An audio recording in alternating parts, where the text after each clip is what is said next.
Thank you. I guess if everybody's ready, we'll start these activities. This morning, I've asked Dan Coleman to come up and pray for us. Everybody just remember all the tragedy in Nashville, and just keep those in our hearts and our prayers. Dan, please. Dear most gracious Heavenly Father, God, we come to you, Lord, this morning, God. We just, somber morning, Lord, and God, and our nation, our country. God, I just pray that you just be with all these families who were affected, Lord, and the ones that have lost their loved ones in this terrible tragedy yesterday, God. I just pray that you just touch them, give them comfort, and guide them in this sad day, God, in our nation. God, there's so much evilness, and God, I just pray that you just touch our nation, Lord, and our country, God, in every way. God, that you just heal our nation, God. God, you're the King of Kings, Lord of Lords, God, and God, and all things come from you, and all blessings come from you, God. God, I just thank you for each one here in this courtroom this morning, God. I just pray that you just be with them in every way, God. Just be with these elected officials, God, and pray that you just be with them and in their everyday walk and what they stand for us and what they do for our community. God, we just pray that your hand just be upon them and protect them in every way. God, I just pray that you just be with our school systems, Lord, here in Logan County and Russellville, God, and pray that you just protect our kids and God and our faculty and staff, and God, just be with everyone, God, in every need. God, we need you so bad. God, I just pray now that you go with us, and God, you just lead and guide, direct this day. I ask these things in Jesus' name I pray. Amen. Amen. Thank you, sir. Let's call this meeting to order by saying the national anthem, or Pledge of Allegiance. Sing that, We can do that. I can. You ready? I pledge allegiance to the flag of the United States of America and to the republic for which it stands, one nation, under God, indivisible, with liberty and justice for all.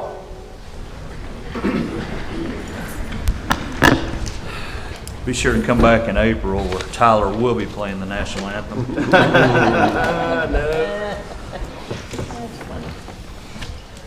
Thank everyone for coming out. First order of business is approve minutes. Make a motion to approve as presented. Second. Have a motion and a second. Any discussion? If not, roll call, please. Davenport, Yes. Goodwin, Yes. Wilcutt, Yes. Harper, Yes. Crawford, Yes. Bolden, Yes. Baker. Yes. Next order is amend the agenda to add the approval of the notice of grant and agreement award with NRCS for the Creek Bank debris removal and stabilization. So moved. Second. Have a motion and a second. Any other discussion? Not roll call. Davenport, Yes. Goodwin, Yes. Wilcutt, Yes. Harper, Yes. Crawford, Yes. Bolden, Yes. Baker. Yes. Next order is Logan County Chamber of Commerce are coming up to discuss the Tobacco Festival. Polly, welcome. Hello, good morning. You all have a letter that we sent over, and I will just go through the high points of that. On behalf of the Logan County Chamber of Commerce, we are here requesting sponsorship for this year's Tobacco and Heritage Festival. In 2021, Fiscal Court sponsored the festival in the amount of $7,645, and in 2022, Fiscal Court sponsored the festival in the amount of $6,500. In 2022, we saw tremendous growth for the Tobacco and Heritage Festival. Estimations of around 30,000 people here on Festival Day, and all of our events leading up to Festival grew tremendously as well. As you know, festivals are not cheap, and we have seen the cost of the festival rise, and we have plans for further improvements starting this year. So I just wanted to get here early before you all start working too deeply on your budget, just to discuss Tobacco and Heritage Festival, and if you had any questions, make myself available. We budget 7,500 now, don't we? Right? I think in 2022, we budgeted 6,500, but I think we discussed increasing that, but I don't have the budget in front of me, and I don't remember what we did, but regardless, 7,500. this would hit a new budget cycle. Yeah, right. So, you know, We can just keep it in mind and see what we're doing now. We did 76.45. That was an odd number, but we did it because it was a specific need where they was buying something. Right, and it was Like that. made up from 2020. Yeah. So since there was no festival in 2020, that And that was at 21. And we well, it impacts a lot of people, and I'm all for the events, and we don't do a whole lot in our budget to give back to the community that's not a service that is absolutely needed. So, you know, I'm in favor of increasing our budget to reflect, you know, our support of that. You know, the number that just comes in my mind is $10,000, but, you know, we'll definitely put that on the table come budget time. Nothing we can absolutely. or should decide. I guess we could decide. it might help them Is this your now. budget, or is this to what you know. spent last year? That's about what we spent last year, and some things are budgeted differently, but that's not our total. We have a lot of events that are not on that list, that we have sponsorship for, that we charge admission for, and those are not included on that list. That's a pretty big jump. No, there's a, You don't want to have one and then possibly look at more later. if we could do the 10,000, that would cover the entertainment on the square on Saturday afternoon, all the bands and what they have budgeted for that, if we chose to do that. And that number has jumped significantly in the past few years with the addition of the new stage, the sound equipment, kind of keeping everything cohesive throughout the day and not having to take time to switch. And last year, it drew a lot Right. of participation last year. It sounded good. It was something going on all day during that time. So we can work, if 10,000 is the number you guys are thinking, then we'll work on budgeting that. I'm good with it. I mean, I don't know what I everybody mean, else letting you know a number now kind of helps you. It does. Instead of waiting 2 or 3 months to tell you. Right, yes. It does help just to give me a ballpark idea, and that gives me an idea of as far as where we are in our budget. By doing 10,000 now, does that pretty much set us in motion for 10,000 every year? I mean, Budget is a budget. It's going to be 1 year at a time, so you can always change it. But just historically, I've never seen anything of that nature go down. It's all. that's what I was It's going to go. think It's going to go. So the Tobacco Festival is probably by far the biggest event we have in the county. Yeah. As far as bringing people in, and people, it's not just Logan County people from all around come in, and it gives our businesses a chance to, shine. shine and stuff. So I mean, I just believe that as their costs are increasing, and as it's getting bigger and bigger and more popular, it would only make sense for us to invest a little more just to continue that surge. So I mean, I think our return on investment for our businesses and for our community is, for just a few $1,000s. I mean, we're talking about $2,500. 0.000 something % of our budget. So I mean, I'm not worried about it. I guess can we tell Polly we'd do a minimum of 75 and probably a max of 10, and just sort of give that range? Is I that like that better. just, We can't put that in the budget. no, I'm just saying for now, until the Oh, budget for is, now. because we're not doing the budget. It's gonna come out of the next budget, right? Right. Yeah, it's not July 1, yeah. or we'd have it done into May, Festivals in October. into May, and then we'd start the first reading. But if she's just sort of looking for feedback today, I think that's Right, probably yeah. like a safe bet. I think that's a safe range to go with. Does that help? Yeah, help no, you? that's perfect. And if at any time while you are discussing budget or working through budget, if you need me to come back or if you have questions, please feel free to reach out. Thank you all. Thank you. Thank you. Next, we have representatives from LEAD that will provide an update for the Shelton Lane spec building. Jimmy Kent Wilson and Tammy Costello. Good morning to all. Good morning. If Olivia had a chance to email this I or don't think not. it's on there. Tammy has some information there for you to look over. sort of go along with our narrative today. So I think the court is familiar with the plans that the IDA lead has put forward in pursuing the construction of a speculative building on the Shelton Lane property that's owned by IDA. But we wanted to come back to the court and know we have some new faces here. We wanted to ask and sort of inform you a little bit about what our plans are and what the purpose of this building would be. So, we have the IDA owns a piece of property on the Shelton Lane in the industrial park that's across from Venture Plastics from Carpenter. And we've had a build-ready pad there that we constructed several years ago, 7 or 8 years ago maybe. And it's an 80,000 square foot pad that was ready for building. The state had a program at the time that was a build-ready site, and they would market that. We have got a good bit of traction with that site over the last few years. A lot of people were interested in it. But sometimes one of the key elements of a decision making is a speed to market, as they call in that business, and it's how quick that someone, once they makes the decision to locate here, do they have a building ready and they're up in operation. So a lot of our competitors in neighboring counties or communities have buildings that they have that are semi-finished. They're partially finished is what they are, so they're a shell. And then once a client comes in, they can come in and finish out the floor and the utilities and the office space and move in. So we feel like that the current market and with all the activity with the electric vehicle manufacturers that are in this area, we know that we've got about a $15 billion worth of announced economic capital expenditures for infrastructure improvements for the buildings and about 15,000 jobs associated with those that are within about a 150-mile radius of here. So there's going to be a lot of, even though we won't have a major, one of the $2 billion or $3 billion plant with a 1,500, 2,000 employee, there's going to be a lot of sub-suppliers to those big plants.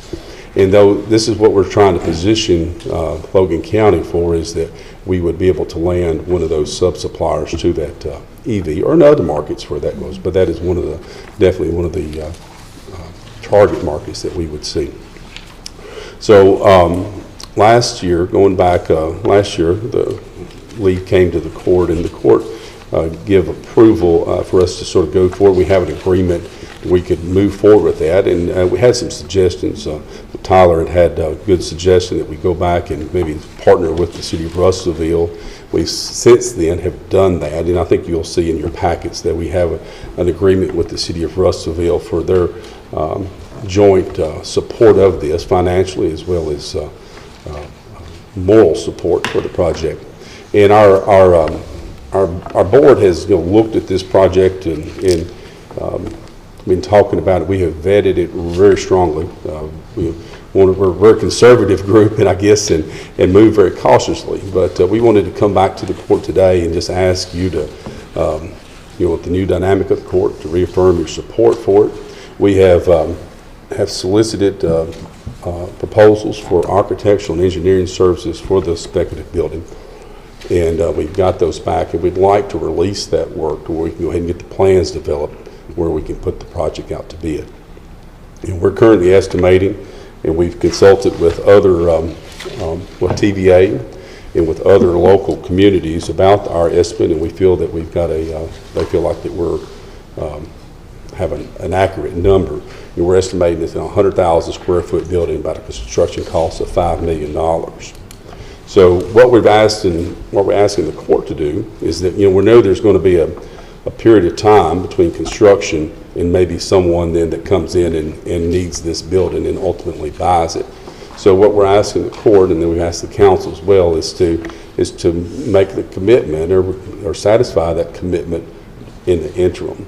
So through a monthly payment or through an annual mortgage payment on that debt until that building sells. And at that time, then the total proceeds would go back and make the county and the cities whole from the sale of that building.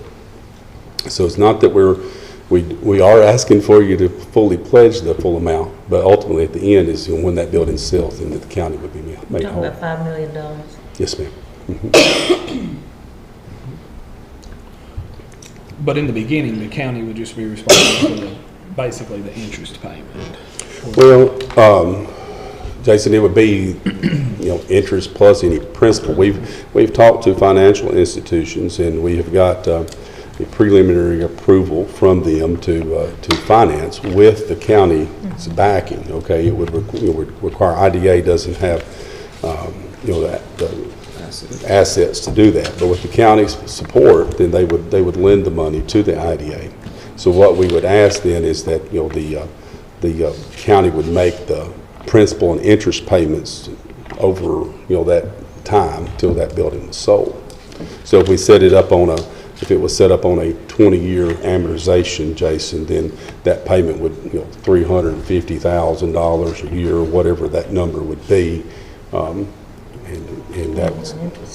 Excuse me. Depending on interest. Yes, ma'am. That's exactly right. And then the city's agreed to contribute 10% of that. Yes, that's correct. So what about the design cost? Yes, so we received proposals back, and right now for architectural and engineering services with the firm that had the lowest bid, we were at about $48,000 for the architectural and engineering, and then we've estimated another $7,000 for a geotechnical engineer to do the soil borings on the site that would be required. So about $55,000. Is IDA covering that, or is that also looking for the county and city? So the city has in their agreement, they've agreed to pay 10% of that cost. So we would ask, that the county fiscal court would also consider paying for 90% of that cost as well. You said that total was what? Approximately $55,000 total, Chris. Have y'all mainly been working with local banks on proposals? We have, I guess.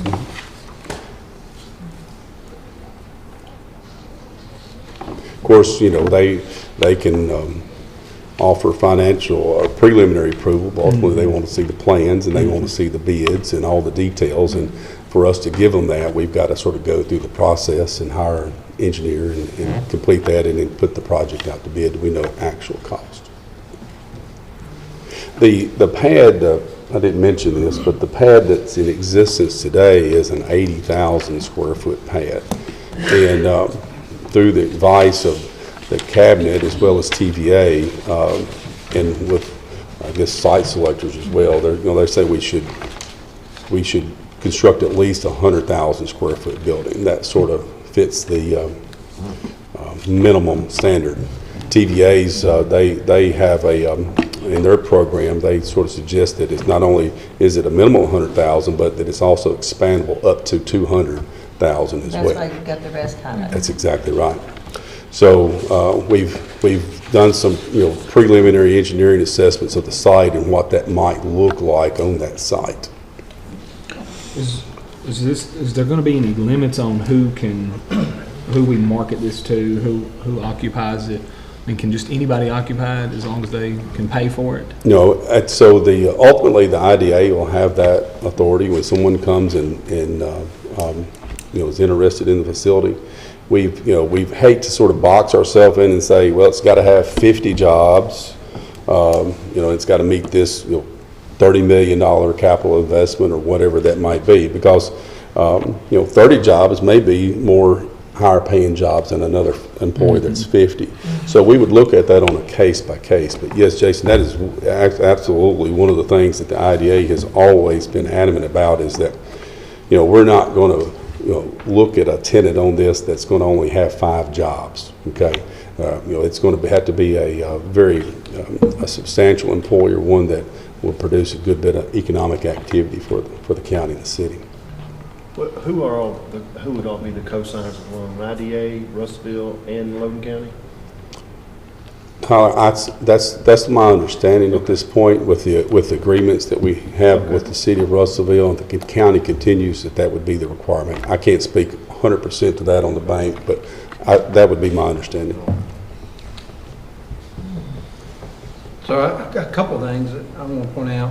One, going back to what Jason said, for for county government to support, you know, the investment of this type of thing, it has to be tied to employment. We can't take taxpayers' money to go out and just generate warehousing or something like that. It has to be a benefit back to the taxpayer, which is, you know, keeping tax basis down, and keep tax basis down by people employed, people getting paid good wages, and they make an investment back in your county, right? So we've been successful doing that for 16 years now. So, you know, it's going to be very critical that, you know, I see something, of course I sit on the IDA, but I'm sitting here now, you know, that I see something to what that benchmark is going to be. Now, I'm not saying that you can't come back to the court and say, look, we've had this building for 18 years, you know, and, you know, it's time for it to go. That's a different discussion, but what our intent is up front needs to be very clear, you know, and I need to hear from the IDA, you know, what that benchmark is, you know, and I'm not asking for it today, but we need to be very clear that we are building this building for the purpose of, so when I answer to the investors in our community that's put millions of dollars in to create businesses, you know, and they feel like, and I have already got slack from them, they feel like, hey, you know, I'm now competing against county money. No, we are doing this for employment. You know, we are trying to attract industry, a whole bigger picture, you know, yada, yada, yada. We did the pad. The pad, just we get beat every time because somebody else has got a pad and a building. We don't have a pad. Back to that speed market. So, you know, I'll need to hear that before we sign on the dotted line, but I'm 100% for it. And the other thing that the court needs to realize that, you know, the IDA does have skin in the game. That's a $500,000 asset. Okay, so they're not bringing nothing to the game. You know, they're turning this $500,000 asset and partnering with the city and the county. You know, because Jim Kim was like $300-something thousand to build that pad. Yes, sir. Whatever you want to say current value of Property. 16 acres is, you know, is debatable, but either which way, it's close to a $500,000 asset right there. And did you say the pad was put in? I said maybe 8 years ago. Okay. 8 years It's ago. recent then. Yes, ma'am. To me, that's recent. Yes, ma'am. So is it just when y'all are working with industry that might use this building, is there also options they could do, like a lease? Are you giving them lease options, or just a buyout option, or does it just depend on the situation? I think either would be open, but it's what's beneficial and what's going to cover the cost. Yeah, we've got to make sure that it would at least cover the you know, payments, the mortgage payments on it. Because I'm thinking, you know, I just want to make sure that the county is going to be made whole at some point. Absolutely. So if it was a lease, you know, say we had it for a few years and we finally got somebody to lease it for X amount of dollars, and there was maybe a shortage, you know, maybe we're not able to, you know, I'd want to make sure that any tax revenue received from either us or City of Russellville puts all of that resource into paying that off. Understand?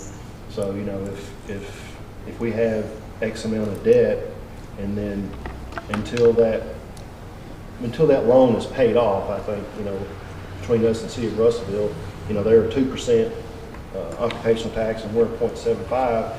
If we take any of that income and make sure that we're putting it towards that debt and getting it paid off, instead of, I don't know if we can make that part of the agreement with Russellville or not. Or covering. One thing, I was How can gonna, they occupy, would they be able to occupy the building under a lease scenario without, you know, I'm just trying to think, how does that work? Does that take anybody's approval other than the IDA?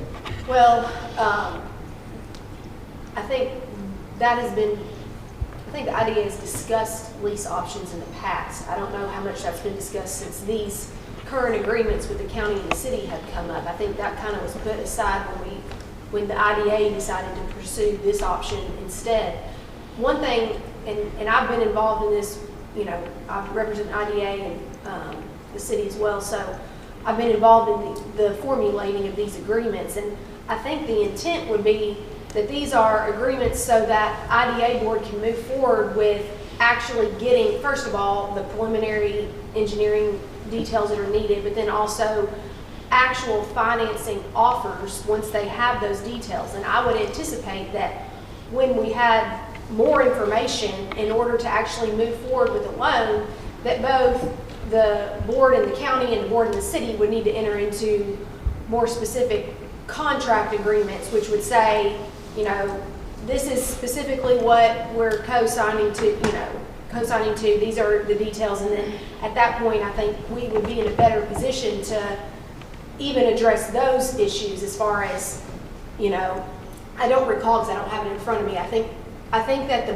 IDA board had the discretion to make the decision as far as a buyer or a tenant, and I think that the board wants to, well, that can be discussed, but like you were saying, I think the board has expressed strong opinions about what type of tenant or buyer there is, and so I think they would probably want to maintain some of that, but I think that those are details that can be worked out in a more binding contract once we get to the point of IDA board being able to say, hey, we have financing from this institution with these, you know, this interest rate, this amount, you know, this length of, you know, those details that right now they just haven't been able to get because they need the security of the city and the county as well as these engineering reports that would be necessary. So I think those are, what you all are talking about are things that are workable, but we may just be premature at this point to get to the point of getting all those details, if that makes sense. So right at this point, y'all just need, when I thought we already voted. And the county did, yeah. Yes. I thought we already voted on y'all going to the banks and saying we'd be the co-signers. And we have, Tyler, we just wanted to come back since we had now the city's involvement as well. I appreciate y'all. And the new court members as well. We wanted to explain our position and our path forward with you And I guys. appreciate y'all doing that, and I was that appreciate agreement made? I appreciate November 22. Russellville's Last partnership. November. Their small contribution, but yeah, I mean, you know, I think with their partnership and the IDA, I mean, I think it could be successful. The bank funding depends on us, I'm guessing. Absolutely. And so what we don't do will keep that from happening. That's correct. So it's an either or. So for right now, are you going to borrow money for the architectural and engineering? Well, Be up to the city and the county. I guess with the city and the county, we made the request to the county, or like to make the request to the county for them to pay for 90% of that. Well, the city's agreed to pay for their 10% of that. And this has just come up. Yeah. So this is Today. just coming up. But we need that in order to then answer questions down the line. And I would cash flow that, Chris, just out of operating, just because, you know, that may come back unfavorable and, you know, may find something that you didn't know or anticipate. Like, we need to stop right here. And, you know, we just stop and we don't have a loan to deal with. Insurance. But we need to approve moving forward with the engineering of the building in order to get to that point of That's right. establishing what that cost. That's right. They need the funding to move to that engineering part of it, yeah.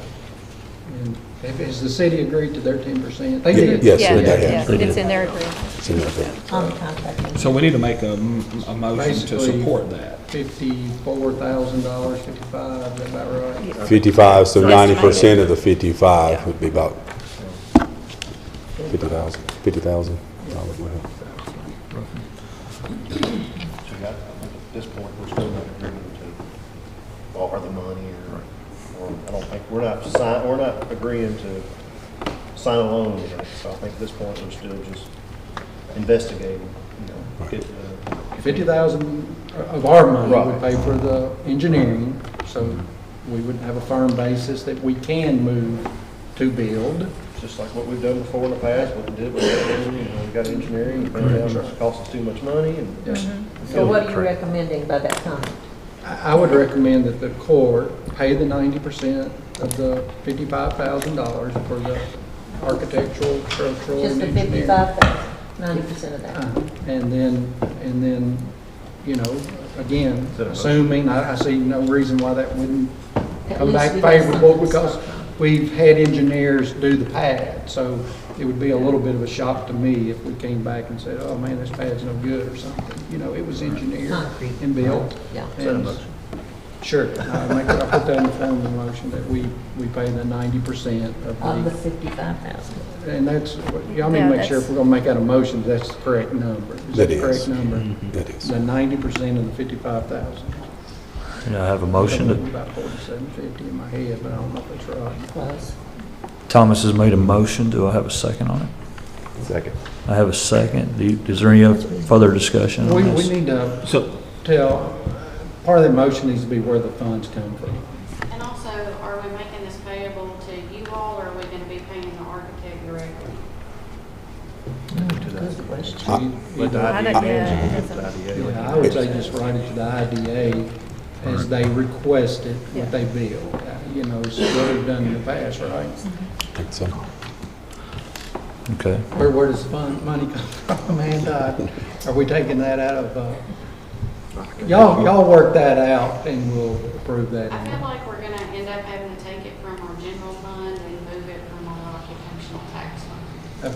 Okay. And that's fine with me, sorry to go. Thomas, the only question I had was, if we pay this money and then this project don't ever come to light, or don't in the next couple of years, I mean, are these drawings, are they good for, I mean, they're always good. We'll always have them on this property for future. Permit wise, unless we wait on the permit, but the plans will always be good. The permit, if we apply for a permit, it may expire. And those engineering board test results will be good for a period of time. They're not good Right. forever, but they probably are good for a long time, but a firm may come look and say, oh man, these are 10 years old. We may want to redo that, you know, but if they look at them and they're 3 years old, you know, if we don't move forward, and 3 years from now, a company comes in and looks at it and we say, hey, here's the pad design, here's the plans and specs on there, and here's our engineering reports from our board testing and all that. You know, if they're probably 35 years old, Jimmy Kemp and Chris would know better, they probably would accept those. If they get to be 10 years old, they're probably going to want them. We might want to do that again, just to see if anything's changed. I mean, I'll tell you why, I think it's important that we continue to do things such as this to try to promote new industry and new companies, because, you know, everybody's heard, don't put all your eggs in one basket, you know, so we have a couple very large baskets, and then, you know, we have to continue to spread that out, you know, in case something was to happen with those large baskets. That's a great point. That's why I think it's important that we continue to do things such as this. And I appreciate y'all's work towards it and trying to keep our county afloat. Thank y'all. Will the engineering just focus on the 100,000 only? Yes, Like sir. we're not designing a pad ready for the 100,000 expansion. No, sir. Just the the 100,000. building itself. The original here.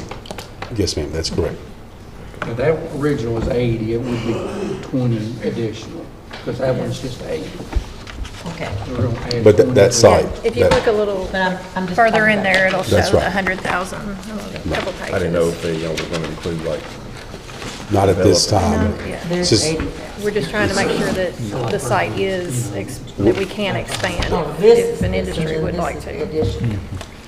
But this would be. now, when we put it out to bid Isn't that this over here? before we discussed the commitment of You're talking about acres? 5 million, Yeah, acres. Yeah. in order that we have that cost? you I think so. Sorry. I think that would be, So we'll be confined by probably like that 90-day window of keeping our bids good. right. We'll have to request those bids to be kept, that they honor those bids so we can come back to the court and share those actual costs. We'll give them a time constraint a little bit there. That's correct. Financial institutions as well, the way the interest is going. All right, if there's no further discussion, can we have roll call, please? Davenport, Yes. Goodwin, Abstain. Wilcox, Yes. Harper, Yes. Crawford, Yes. Bolden, Yes. Baker. Yes. Thank you. Thank Thank you y'all. all. Thank you very Thank you all so much. I appreciate that. Thank you. Thanks for your time. All right, moving on. Next, we need approval of bills and the supplement bill list. Make a motion to approve the bills and the supplemental bill list. Second. Okay, have a motion and a second. Do we have any discussion? Who seconded that? Jason. I have a request to make. Could we see if we could get Copper Band to come and give us an explanation of their bill, the $1,500 a month? Yeah, I don't see any Just to reason kind why. of break down what a month Kind of a looks breakdown like. of what they've got. Hey, Stephen, did you have a breakdown of, did It's on the bill. Copper Band give you No, a, I just wonder if one of the representatives could come to court sometime and just like give us a breakdown of what a month looks like for the $1,500 a month charge. I'd be interested in knowing. I don't know if anybody else would. I'll talk to you after meeting. We'll get the information and Olivia and I'll get a hold of them. Because I haven't seen it. So on the supplemental for the e-books, I know it's reimbursed. Is that reimbursed after we pay for it and send the invoice to the state? They reimburse us, Stacy? The e-books, when will they reimburse us for the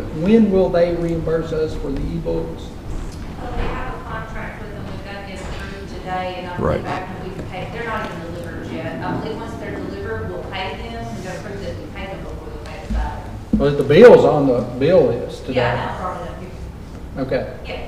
So as But you soon don't as they have 'em arrive, yet? Hannah said she would go ahead and get them paid, and then once we pay them, Karen believes that we need to show proof that we paid it perhaps, but I'm on the agenda to discuss that. Okay. Yeah, we'll be discussing those in a few minutes. They've already sent us a contract, though, saying that they're paying it. All right, any other discussion? Do you know how much longer would the KBI incentive for Logan Aluminum is?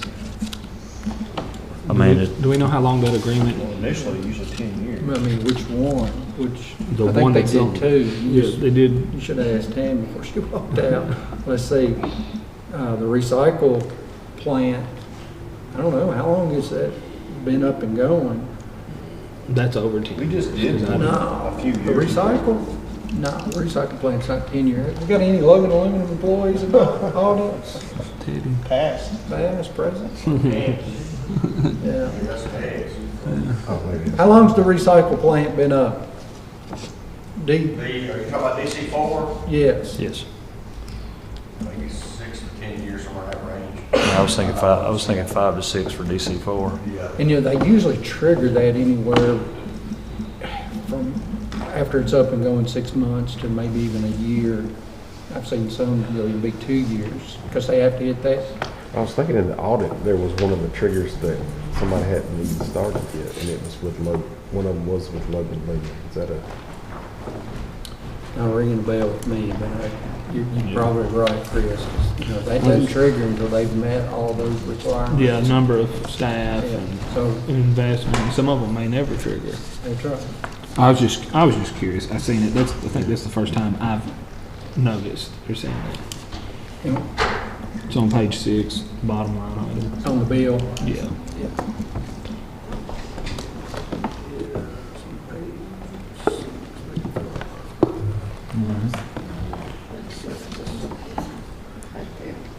Right at the very bottom. Yeah, I see it now. Somehow scanned past it. 1,000.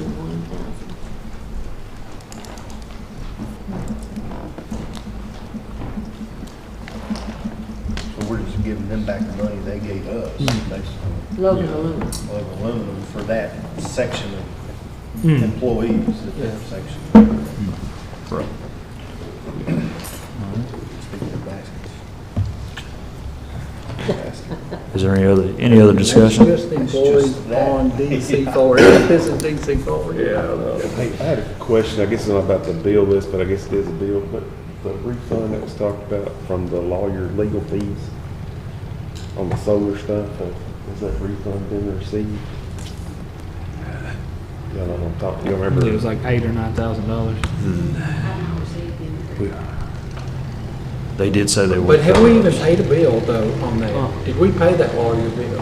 Or have we paid a lawyer bill for our bond counsel. I would have to look, I don't really know that. I don't think we have. I don't remember seeing the bill yet. but I haven't maybe- seen one maybe- since I've come through, so. Maybe it has, I don't know. We just, if we ain't paid it yet, we'll just tell them to send the bill to The them. refund wouldn't come for the payroll, I'm just guessing. That'd be nice. Yeah, well, that's a good point, Chris. We need to ask about that. We'll keep an eye on it. Any other discussion? Roll call, please. Davenport, Yes. Goodwin, Yes. Wilcutt, Yes. Harper, Yes. Crawford, Yes. Bolden, Yes, Baker. Yes. All right, next up is our treasurer's report. Amanda, please. Good morning. Good morning. You should have a list of budget transfers on your iPads that we need to get approved. so moved, approve the budget transfers totaling $93,074.34. Second. All right, discussion? Roll call. Davenport, Yes. Goodwin, Yes. Wilcutt, Yes. Harper, Yes. Crawford, Yes. Bolden, Yes, Baker. Yes. And I do have 3 cash transfers for you today. We need to transfer $40,000 from the Occupational Net Profits Tax Fund to the jail fund. So moved. I agree. Second. I have a motion and I have a second. Discussion? Roll call. Davenport, Yes. Goodwin, Yes. Wilcutt, Yes. Harper, Yes. Crawford, Yes. Bolden, yes, Baker. Yes. We need to transfer $45,000 from the Occupational Net Profits Tax Fund to the LGEA fund. So moved. Second. I have a motion and a second. Do I have any discussion? Roll call, please. Davenport, Yes. Goodwin, Yes. Wilcutt, Yes. Harper, Yes. Crawford, Yes. Bolden, yes, Baker. Yes. And we need to transfer $35,000 from the Occupational Net Profits Tax Fund to the 911 fund. So moved. Yes, I second that. Okay, I got a motion and a second. Any discussion? Local Government Economic Assistance. I remember the E. All right, roll call, please. Davenport, Yes. Goodwin, Yes.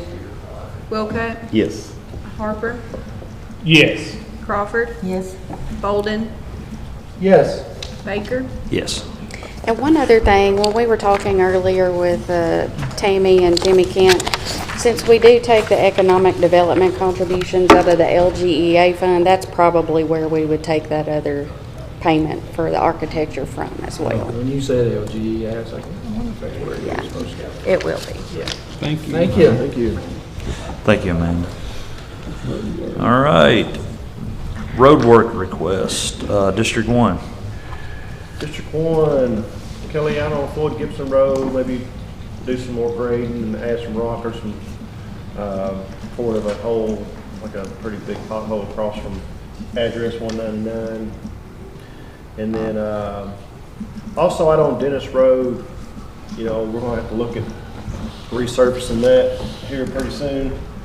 So out on the edge, you know, we've got a couple rumble strips from some roots out there, so maybe we could take care of that situation one way or another to kind of get ready for a future resurface. I don't want to resurface it if it's going to just continue to break up the road.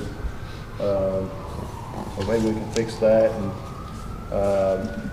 and maybe any preparation on Newtown Road we need, if a possibility of that area before and after the bridge, if we need any, or in that area if we need any preparation for that possible project of the bridge.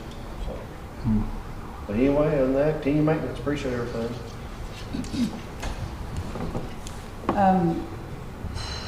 I'd like to say that in this time, thank you for all of the farmers and the residents during these storms, they have really stepped up and cleared a lot of roads. I know Kelly and them are swamped. I know they are, but the people have really helped out a whole lot. And y'all have done excellent, Kelly. I mean, I know y'all are run ragged. I have had a couple people on Barren Plains Road off of Sly Road. There's a lot on some curves out there, like right before you get to the river, and then there's another one that's up there by Dr. Price's house. The gravel is all across the road, and there's some motorcycle people that I mean, it's dangerous on them. I mean, the gravel is spread all across the road, so I'm sure they would greatly appreciate that if that could be put back in its place. You done? I ditto what Jamie said. Thanks for all the cleanup, Kelly. I know y'all been extremely busy. I put it down just if there's anything I can help with on the Campground Road culvert, or then also put down the attention for the ditches on Thompson Chapel. Just keep me updated on that. Thank you. District 4, all roads continue maintenance. We appreciate all the hard work. In District 5, we've got, like Jamie said, residents that did a lot of cleanup. So what their questions have been to me is, when will they come and pick up all the stuff in the right of way? And I said, I think you will. We've already talked about this. But I said, I think they'll get to that as soon as time and people allow, because I know you've had some people out. And so that's just ongoing. I will tell the Angus Road people that you have to have those new pipes in before the road department will even look at it. I have the guy on Shaker Bend Road who has to still sign that waiver for those concrete abutments. And then, of course, we've got Cemetery Road. Do you have an idea of when that might be scheduled for paving? I've got people asking. I know, I'm filling this up. Plan is fixed, and Mother Nature, they're supposed to start next week.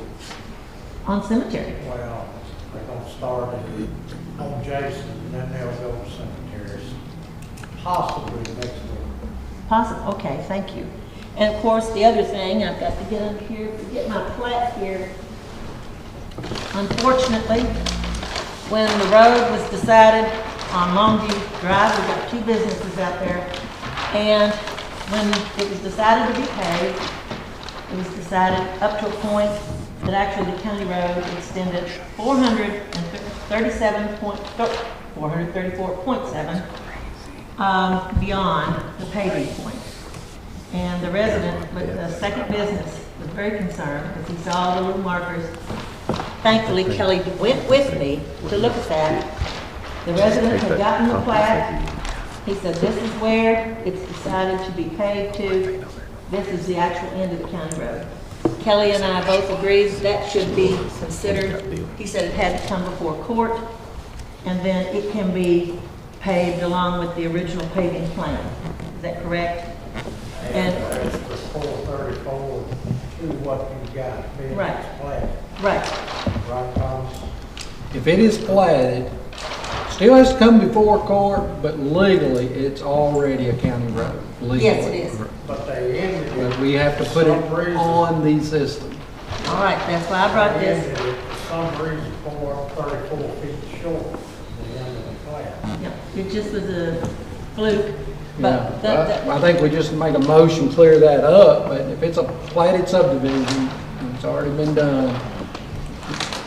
Speaking legally, the attorney's right over here, but under KRS law, platted subdivisions, they automatic when they are approved by your planning and zoning boards or subdivision, in our case, commissions, that makes them city or county roads. 434 more feet onto the well, he said it would be a lot harder and more expensive for them to come back later. Oh, yeah, and absolutely. add 434 for that business. Right. I don't see any issue with it. Platted subdivision, right? Here's this if anybody needs it. So we probably get through with our road work request and our. Yeah, then we'll come back and Just make a motion Make on that that. request, add 434. You want me to do that now? Well, I No, think let's wait till after road work request, and we'll come back on that. kind of keep it separate. It would have already been done at some point. Thank you. Just make it official. Still have a road hearing. I'm done. Yeah, we did for CDOT's and Lane, exact same situation. I'm sorry, T. Graham Road. Yeah. District 6, continuing maintenance, thank you for everything, Karen. I'll get with you today, tomorrow, whatever your schedule's available. We'll run out there and meet with Ann Scott, the homeowner. She can show us exactly where that thing is. Okay, let's start out with the, we need a motion and a second on the road work approval. So moved. Motion. Second. I got a motion and a second. Any discussion? Roll call, please. Davenport, Yes. Goodwin, Yes. Wilcutt, Yes. Harper, Yes. Crawford, Yes. Bolden, Yes. Have a road Baker. hearing. Yes. I guess we need to go ahead and make an approval on paving that extra 400 and, Do we need to have It's kind of a? an acknowledgement, you know. yes, He said I should bring that forward since Right. it's in my district. right.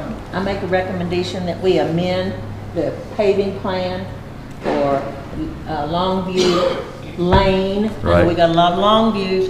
Longview Lane in District 5 with 2 businesses located on that road Right. to accommodate the end of the county road, which was actually designed in the first place. And for whatever reason, the paving was Right.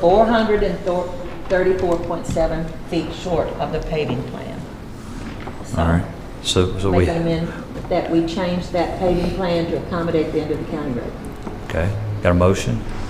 Do I have a second? Just to clear that, we're not doing a road hearing, right? I I think don't- really that's what you're requesting, is that we acknowledge what the actual road is, that our current system does not line up with what it actually is, and we're adding that 400 and. Well, that's what I thought I said. If I That's didn't- exactly what you That's said. exactly what you said. I second that. Thank you. Okay. So we won't actually vote to put it on the road system until the next meeting after the road hearing. Yeah, but this is. Well, but Kelly our- said they were gonna start next week. That's the problem. But was that road not already on there? It sounds like it was somebody that shorted it on It the, is a county road. Correct. We just have to get our system lining up with what the county road actually is, which is an Correct. additional 423 So- feet, and that's what you're requesting. That's all. And when they go pave it, they're paving a county road. So they don't have It's to come back already a later county road. and do it later. So, We're just so doing no need paperwork. for a road hearing? We do make that part of a road hearing request because and correct me if I'm wrong, I'm just telling you what we did on T. Graham. T. Graham was 260 some odd feet off from what we showed versus what it actually is. My situation occurred when the state came in and put in the bypass. They moved the road 200 feet out this way, and when everybody started calculating it, they calculated from Highway 100 back that many feet and put a pin there. The problem is, when they put the new bypass in, they rerouted T. Graham Road and made it 200 feet longer.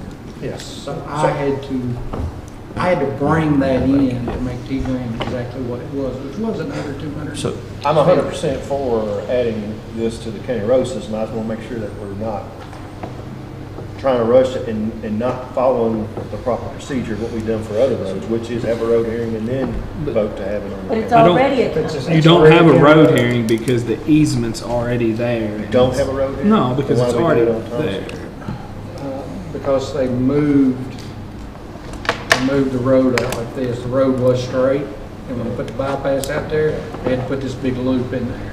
And so our roads say, this is how they read, the road is 1,700 feet starting at Highway 100 in my case. So they went right here, Highway 100, 1,700 feet, stopped right there. so they actually added footage. So we to the won't road. be, so we won't, So supposed to be we right shouldn't need there. one. we don't need a road hearing. I wouldn't think so. Y'all can double check it, but Well, Kelly, Mr. Wilson, had told me that prior to start paving, which they were planning to start paving, I needed to have this okay today. Because it's starting next week. And we can do that as long as no road hearing is required. Well, if it's already a county road, No road hearing required, and that's fine with me, if that's the policy, I'm good. Platted subdivision, right? yes. There you go. It's county road. It's kind of, yeah. You I might agree. want to get with Elizabeth and Joe and see if we need to have a road hearing just to, the problem is we get paid, this is where it matters. We get paid from the state based on county road, okay? The problem is they look at our list and our list says on Longview Lane, it is, I'm making up a number, 1,600 feet. So they do their formula and they pay us based on 1,600 feet. It's not 1,600 feet, it's 2,023 feet. So I'm saying we need a road hearing only to get that number where it's supposed to be. It's already a county road, we just need to make it, you know, that's what happens with these subdivisions, we never go back in. You know, it goes to the planning or the subdivision board, a road is done. Well, when do we go in and amend anything that we do to maybe the road got shorter? You know, maybe the road got longer. In my situation, the road got longer. A long time ago, y'all weren't on court, the state came in and changed all of our road numbers because we had lost a lot of roads and took a lot of roads off. And they took several miles of road off of our thing, which meant our payment went down a little bit. So you gotta keep that up as you go along. Subdivision goes in, you gotta make it official on this end so it changes your number. So when you're sending in your formulas, you're getting paid right. And when I get 6% of mine, I wanna make sure my number's correct. So, you know. So I think the subdivision board approved that plat, which included the correct footage. Then we just need, like you said, we just need to amend what we did before and say we need to amend what we did to fix the problem. Just need to adopt that 423 feet into the county road system. I'll make a suggestion. What if we just tentatively schedule a road hearing for April 11th pending Joe's recommendation, and then just schedule there's other roads to be paved, right? There's plenty of roads that are going to be paved, and it could be paved later on in that week. Well, Kelly, let me ask you then. Then if we don't have to have it, we don't have it. I don't have a problem with the So, road being on. I just want to make If sure. we put a hold on this, and they don't start paving next week, which they're really excited, I mean. I don't know the legal side of it. I don't do it. You'd have to ask Elizabeth, but. How it's kind of far, would that put us at the back? IRS says, Or where when would you do that put that that, road? it's a county road, it's a city road, it's whatever good body. When you plot It's like it, it's just 2 that months out. automatically makes It's it. gonna rain Friday, so I Okay. mean, I So, don't think it's gonna delay. but when do you add it to your number? It's gonna be late You know, fall, when I say I that'd got be 23, They're just 26 worried because miles. they have a business, they have people I come just out there added another all 400 spring and feet. summer, When does and they it- rescheduled this paving. And now all of a sudden, you got 434 feet. But what I'm saying is, if you're gonna change the number, that has to be done with the road here. No, a road hearing that we typically always deal with is something that's not, you know, it's not a subdivision. We want to make this, Adopting something separate. that's right. Yeah. And we have a road Well- hearing, we advertise it, people have the right to come in and petition and say, no, we don't want this to be a county road. Which that has already happened. That has already Planning happened and zoning. at the zoning thing. So that has already happened, but what do we have to officially do to make that 423 adopted into our county road system? I don't know if that's called a road hearing, or we just simply say, we are adopting this 423 feet into our system, because it's already been approved, it's already a county road. I don't have the answer to that. I know what we did for T. Graham Road. My situation was a little different, because the state moved that point, not us. So we actually did have to add, I don't remember how many feet it was, 268 feet to the county road. And I think you all just Let's just vote to add it. vote to add it today. We can amend it, we can amend if needed. If That's it's, what you just requested. if it's wrong, then we can be slapped by the, whoever, auditor or whatever. Well, my name's I on there think first, we're- so it could be my name and. I think you're just And I'll talk officially to Joe adopting about that it and make into sure. it. Well, I'm gonna give Right. you this. What we can do is we can go through and actually just check the numbers to make sure that there wasn't just a mix-up on it, first off. But this amendment, right, this, what we're doing right now should cover us in any case. And we can talk to Joe. Joe and I can get together in a But we minute. do know what the county shows and what it actually is. It's Correct. 400 feet different. From my understanding. It's cut short. No name, but the last house on the right didn't want us back further. That's why it was cut short. Those same people still live We there? got his drive clear. Well, they But it doesn't matter matter. if the What county matters road. is officially what was taken before the planning and zoning board. We're not going approved. back to that. Does that include that It 400 stops feet? there. Okay. They want So private where, now. where it stops According to now, that, where it's just gonna No, she's still- putting a gate there. It's The bottom line is, Stop she doesn't want it back 34 there. feet. But the county road doesn't go back there anyway. I got you. It stops there. All right. We just got to fix it. So, You just need to pay what you, right. what is planned. Yeah. All right. So I think we got a motion in a second. We've had quite a bit of discussion on this, so. I didn't get a second. Where is that? I'll Yeah. second it. I'll second it. Thomas seconded it, Oh, didn't did he? Thomas Oh. second it? Where's that 400 feet? From here, which is where it shows it, to here, which is where it ends. This lady lives back here that they're talking about. She's putting a gate right there. It's gonna be a turn. So, Okay, well, it's- just And there there's- to there. and there's a turnaround? 434.7. There's a turnaround before the gate? Well, his driveway, this is a farm, a blueberry farm that's actually a business. And he said the turnaround can be his driveway. He doesn't care. All Isn't right. that what he decided? Yeah, he was there. With that being said, do we have any further discussion?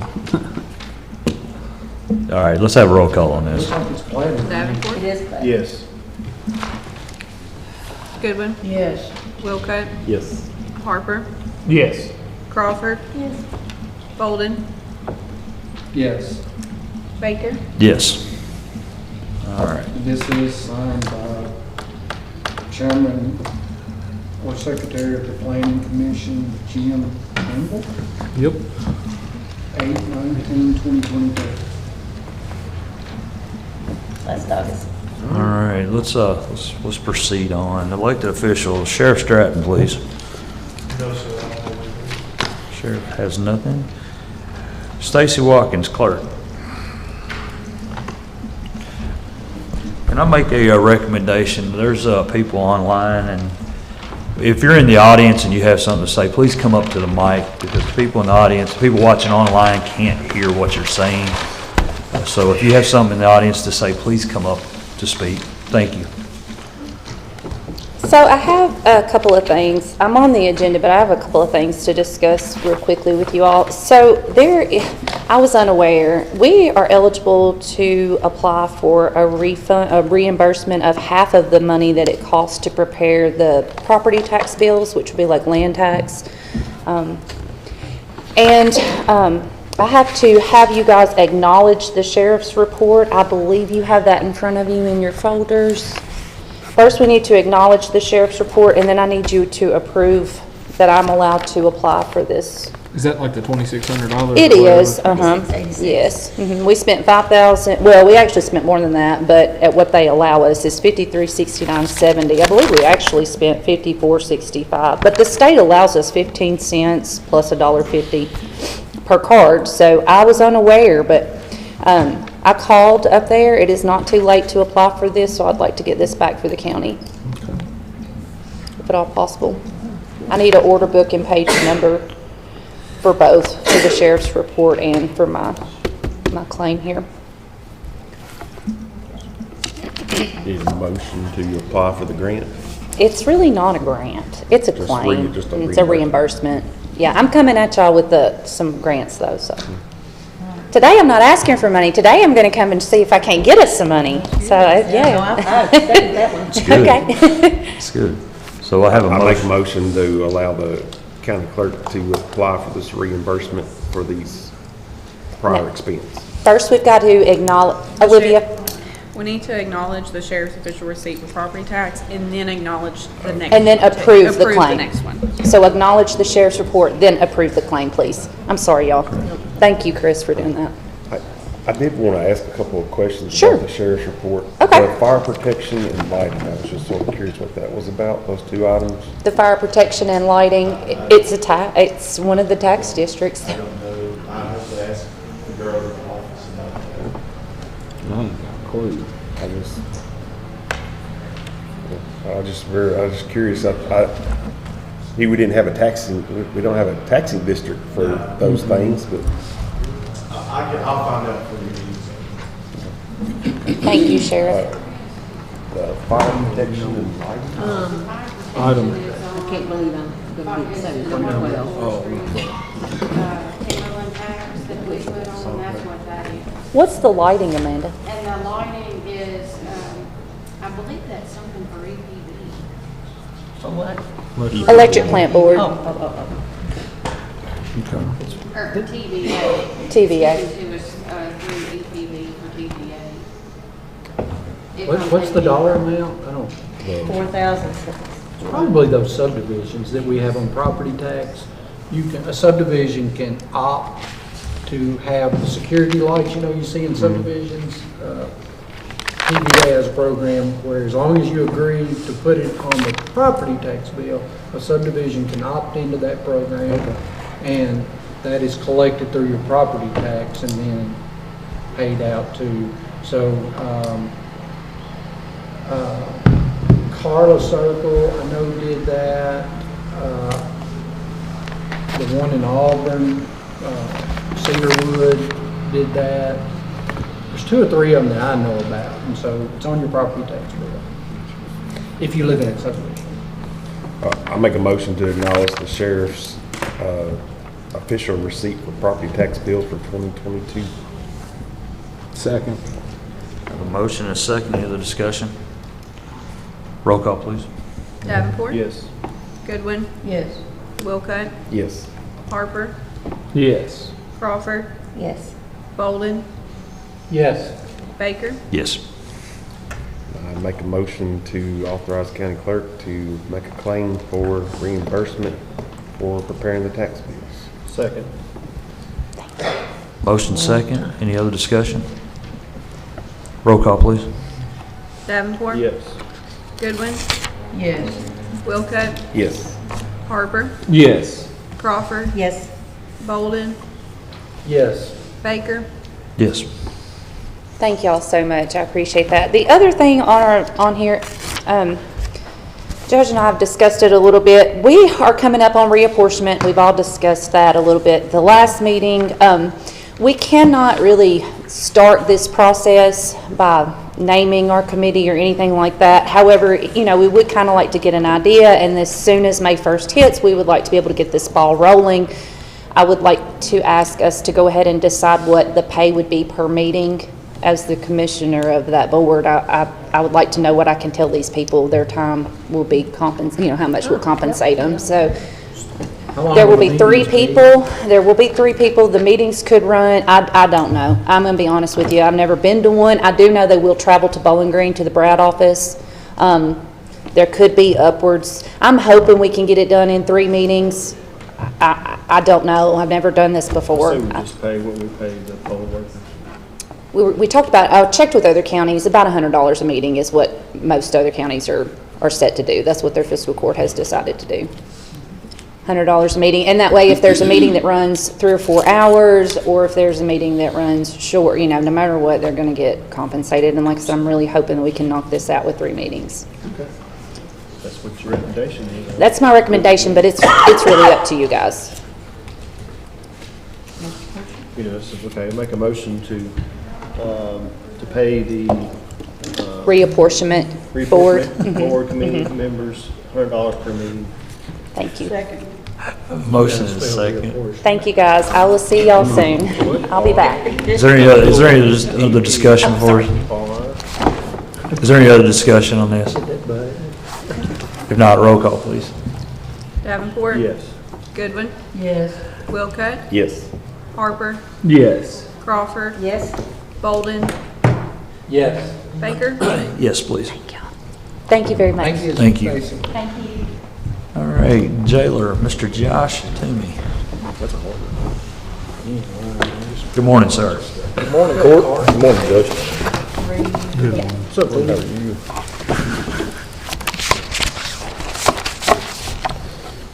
you? As of this morning, our total count was 170. And I'm pleased to announce that the drywall, all the plumbing's being fixed, the painting, it looks much better than Class D. We're well on our way over there on those repairs, so love for y'all to come see that at your convenience. I've heard nothing but compliments. We're good.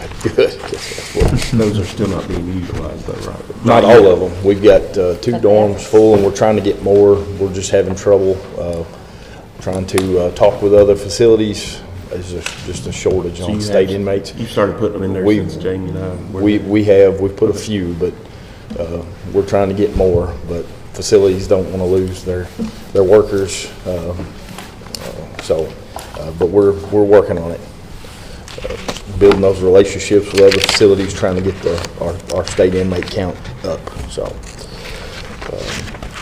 I have a personnel action request to promote a deputy, Cody Buchanan, to captain full-time with 8 years of experience.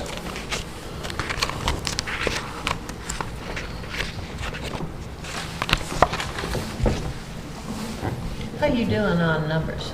As far as staff, we've got a couple shortages as far as full-time slots, and of course we're always looking for part-time help. We've last couple days we've done some interviews in the last week and yesterday, so we're trying to fill those slots, but again, trying to find the right person for the job, and you can't just hire anybody. No. And of course some people believe they want to do this line of work, but until you get in there and you experience it, you really don't know what it entails. Do you have the personal action request form? I thought that was submitted. I'm sorry. That's all right. You'd need the form. Okay, I'm sorry. I thought that was. I can go downstairs and do it when you take it back. Yeah, we can bring it back up Okay. a little bit. We can do it in a minute. But that's got all the information of what he was, what he's going to do, so we can check it. Yes. No big deal. We just do it in a minute. All right. And then. What'd you say you want to be captain? Yes. Okay. He had been captain prior. Okay.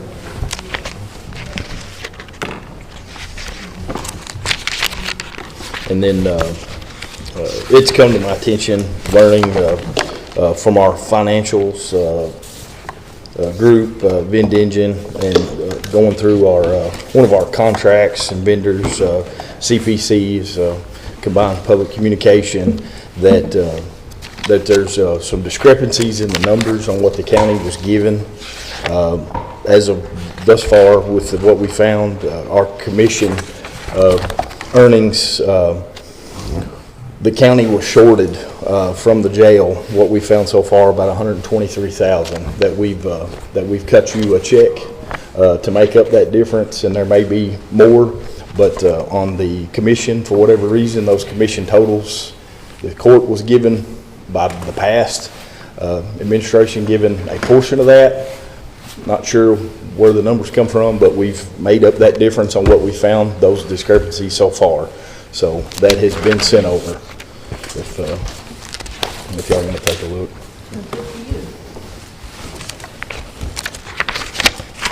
There's a lot of work going on at the jail, continuous work. Inmates are out working. The inmates I've got, I keep bragging those guys, but they've done a wonderful job around here, and they continue. Nathan, the solid waste, they're out.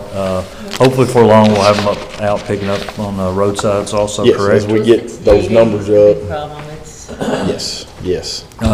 They're out at doing some painting at the ambulance service. I think the hallways look pretty good, Judge. Yeah, they're all looking real good. It is the steps. It is. As you leave the courtroom, look around. It looks so much better in here. I've already noticed that today. Yes. Yeah, they've done a wonderful job. Yep. Wonderful. Can you tell them the court really appreciated it? Yes, ma'am. Yes, ma'am. They're hard workers. For sure. So, I was going to ask you that, if your goal there as far as your inmate count, I mean, you're sitting at 170 today, but yet you've still got openings in the state cells. Yes, So we've only got 2 cells, and they're not, we've got 45 between 2. You can fit up to 30. Of course, we like to stay at 20 roughly apiece to have 80 total over there. So you go well over 200 probably. If you Yes, were, yes.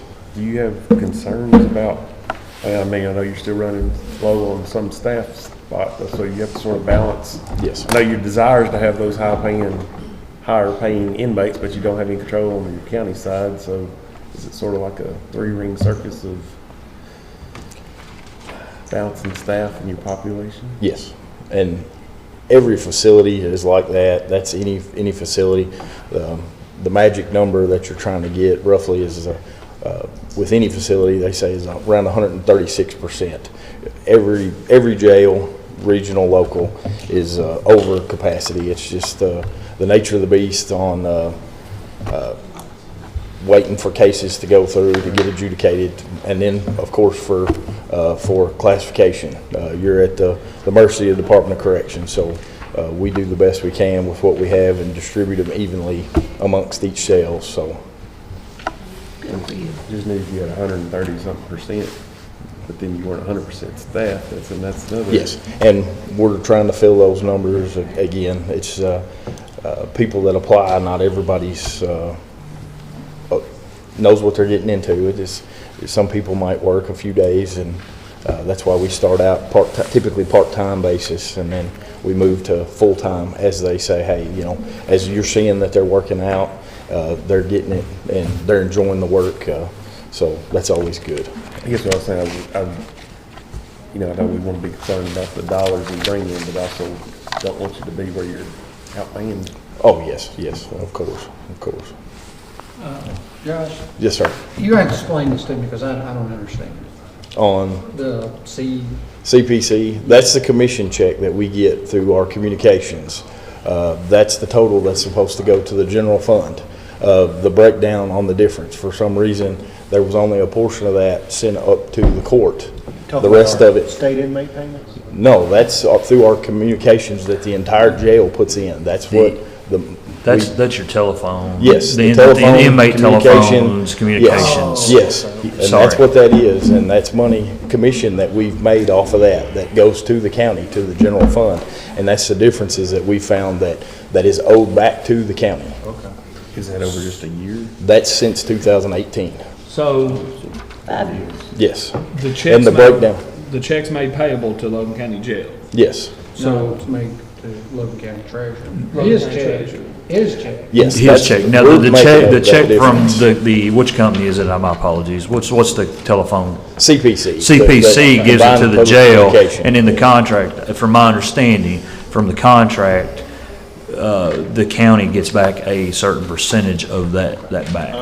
And we weren't getting it. They look back and seen that since The 2018. jail's supposed to write us a check every year for X amount of dollars or whatever. How it was is that the CPC would send the jail a check, and they would cut another check over to the county for whatever reason, instead of all that coming back over here to go to the general fund that was from the jail. It stayed in the jail's account. That was staying in the jail's account, and then they were cutting a check for a portion of that. How they were getting that number, I'm not sure before, but we're trying to make it right. Yeah, so my question to you though, so did CPC properly and fully pay you? Yes.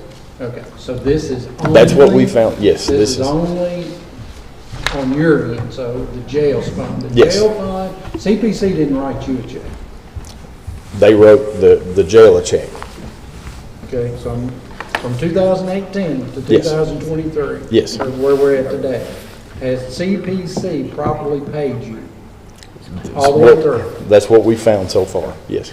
Okay, so they didn't write you an additional check. You're just simply moving the funds that should have been Yes. reimbursed back to the county. And, yes. CPC didn't write you And we're, a check. yes, and we're changing that to where that check will come here for the full amount from here on out, to where there'll be no discrepancy. on what the county gets. This is just the discrepancy. Yes, and we're trying to make up that difference. It's not a discrepancy. Well, see, a CPC didn't No make an error. discrepancy. It's just, CPC paid you. Yeah. So you just had it sitting in your account. It shouldn't have been in your account. It should have been in mine. Well, it wasn't my Well, account. This yeah. is before my time. Is that Since prior to 2018. Right, me? let Yes. me ask this. Okay, so CPC sends this check money to the detention center. Yes. Who They didn't tells? send him $123,000. Oh, no. Who tells the jail, like what ordinance or what motion has ever been in effect? Like what percent does the county get? of Probably with the this? contract with CPC. Okay, Yes. so Yes. what's those numbers? I mean, I'm sure you've got that now. Well, I can break that down more, but that's the difference in each amount for each fiscal year since 2018. So this is what you found since you took office. Yes, ma'am. To With, be the yes, difference in the Yes. accounting. yes, ma'am. What I'm There's wondering, no difference in the accounting. That's what y'all are confused about. The accounting was correct. It's just sitting in the wrong bank Right. account. Nobody got an additional $123,000. No, but he saw that there was a difference. well, it was in It's sitting in the, his checking account. It should have been in mine. it was in the commissary account, which is controlled by the, basically, jailer. But I just want to know what that percentage, like, who sets that percentage that comes to the county? It's in our contract with CPC. Okay. But, and that They buy percentage, a phone had- card and it's, $100, we get 10% of it. I'm making I that know. number up. so that percentage just hadn't been followed for the past 5 years. CPC sent the check to the Logan County Detention Right. Center. They And- deposited it. Yeah. And that's it. And from the commissary account to the general fund Right. of the county, that percentage kickback just hadn't been followed. Had we- Correct. And when they went over their paperwork, they discovered the discrepancy, discovered what was wrong, and are making it right. So, Sarah, prior to 2018, we were getting those checks directly from CPC. For whatever reason, there was a change made in the way that it was happening. The checks started going to the jail, or they were getting ACH there, however they were receiving the money. From that point, we started getting the report and a check for the portion that was for direct pay commissions only. So the difference in that check is, let me see that. Mr. Davenport's got it. Oh, I got it? Yes, sir. Just so I can call it the right thing. There's a video fee and there's another type of fee on that form. And those were the two that we were not getting, the county was not getting into our jail fund bank account. Yeah, you've got a video feed and a PIN debit for actual calls. So are you saying that $123,000 then is new money that they paid you? It will be new money that we did not budget for and that we will be receiving. So it will have to be a budget amendment to the jail fund budget. And that was You're saying that CPC that was cut the check, the a copy county of what was sent $123,000 over. check? They didn't cut us a check for that. In your thought process, yes, it has been going directly to the jail and going into their account. But and they are now writing the county, the jail fund, the treasurer's jail fund account, that $123,000 check. And it will have to be amended into our budget because we didn't budget for that money. And then Mr. Toomey has decided that from this point forward, we're going to go back to the way we were doing it, which was they will receive the check, but the check will come up here and it will be directly deposited into the treasurer of Logan County's jail fund. So you're saying now, like prior to 2018, the money will go to you first? Yes. Okay. It Makes won't be easier for you. deposited Yes. into their account anymore where they have to write me a check. It was a lot of filter through. So now they will receive the check, it will come to me, and it'll go directly into that account without all the filter. And then he won't have to do this again? Correct. Yep.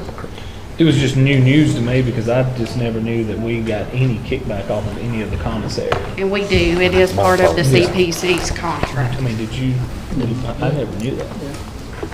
Okay. Thank Good thank find. you. And my other business is a later matter, covered. And they went and got it. Yes, and I'm sorry, I thought that was sent up by, But we did double check and he has 4 years experience now.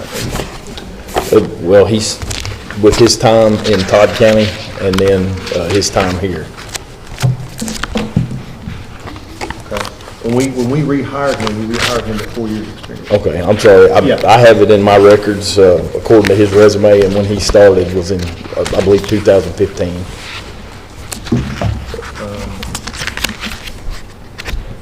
Was that in Todd County? Yes, is where he I mean, started, and then he come. If he's got experience, 8 years' experience working in jail, I don't have a Yes. problem giving him 8 years. Yes, sir. Yes, sir. That's when he started in corrections. Okay, so you just think maybe I won't say this. Okay. Mistake had to happen somewhere, go on and use the word. Yeah. Because you can't say you can take an employee who's currently employed and all of a sudden magically make him 4 more years tenured. You have to admit a mistake somewhere. Because when we first hired him, we acknowledged the mistake and moved forward. Well, but we can't magically say, well, this guy's been working for us for 6 years, but, you know, we got 10 years ago, he worked over here, and we're gonna add We only 5 approve more what, years. we only approve what we're given, so. Yeah.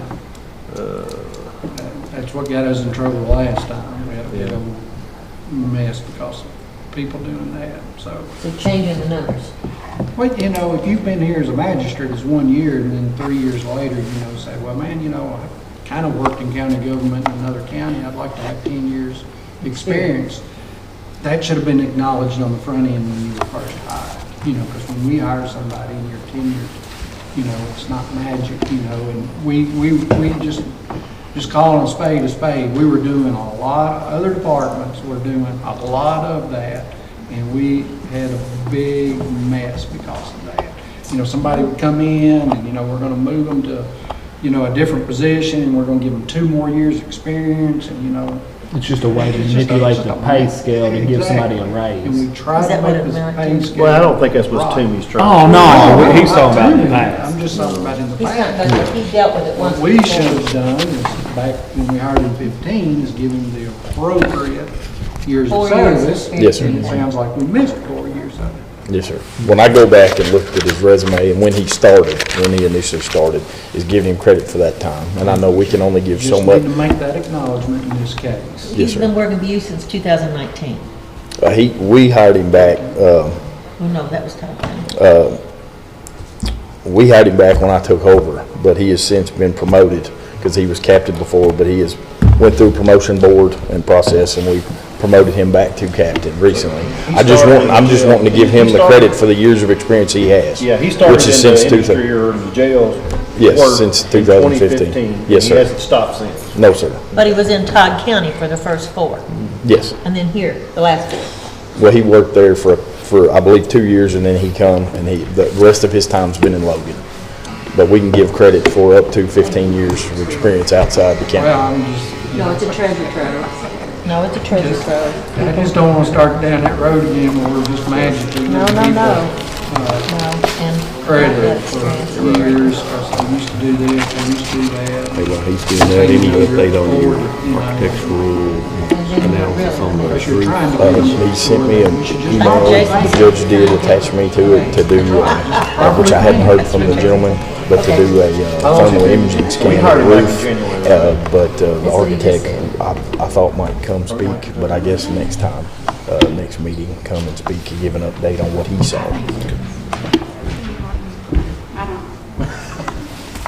I think that if you make that effective on that date, then that's what date we make that effective. Okay, all right, that's good for me.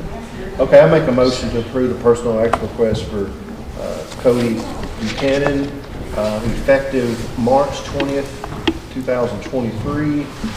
He'll be going from schedule LC-DC-1 with the added stipend LC-DC-1S4, which will bring him to a captain position with 8 years of previous experience.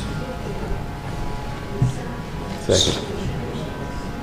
Did I get a second on that? Okay. Sorry for the scribble. Any discussion? Roll call, please. Davenport, Yes. Goodwin, Wilcutt, Yes. Harper, Yes. Crawford, Yes. Alden, I'm waiting for Tyler to sign Yes. Baker? Yes. Tyler over here is changing your documents, you gotta keep him honest, you know. They liable to be messing you up, Tony, I'm trying to protect you here. On down the road, it will stop with Tyler. Oh, yes, there you go. Oh, did you just didn't make it up here? I guess not. It's very cool. Josh, do you have anything else, sir? Not till later, probably. No, sir, not my other items on the Okay, thank you. later. Thank you, Josh. Thank you. Get your name. All right, let's continue on. Department heads. Kelly, can you come on up? Kelly Wilson, Road Department. No, which day do you use it for? I've already talked to him. He didn't have anything. Okay. Ben, you didn't have anything, correct? No. Okay.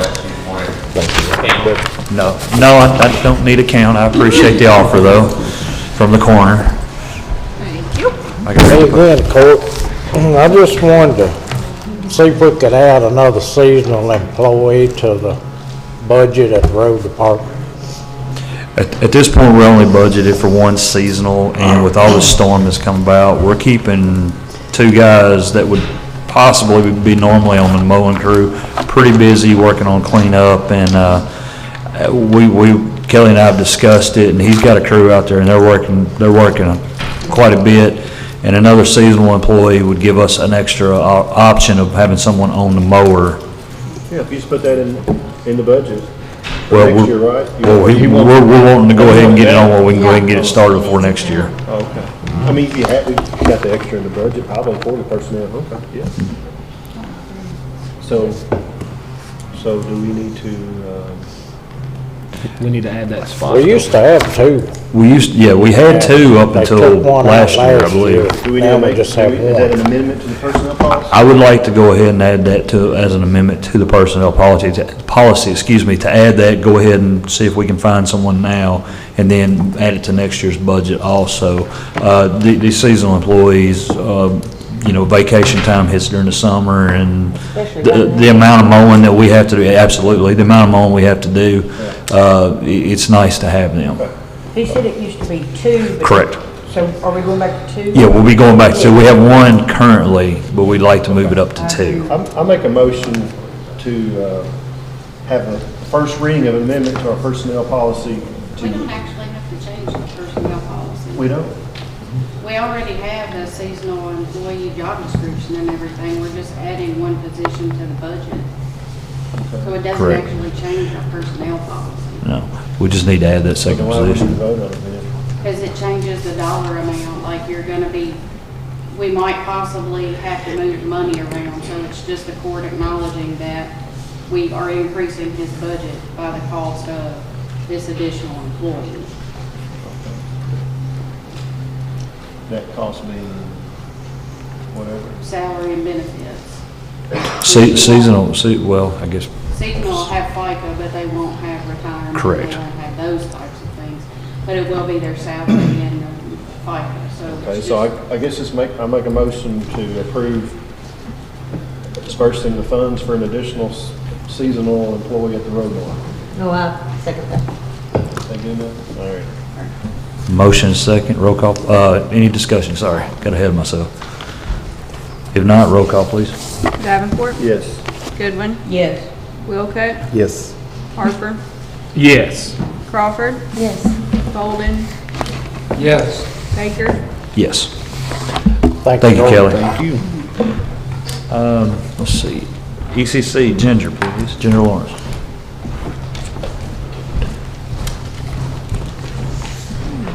Morning. Morning. I just wanted to remind everybody that we will be doing the monthly cows test Saturday morning at noon, or Saturday at noon. And I wasn't here the last court meeting, I had somebody sick, but I just wanted to say the last storm we had, the big one at the beginning of March, went so smooth for everybody down there.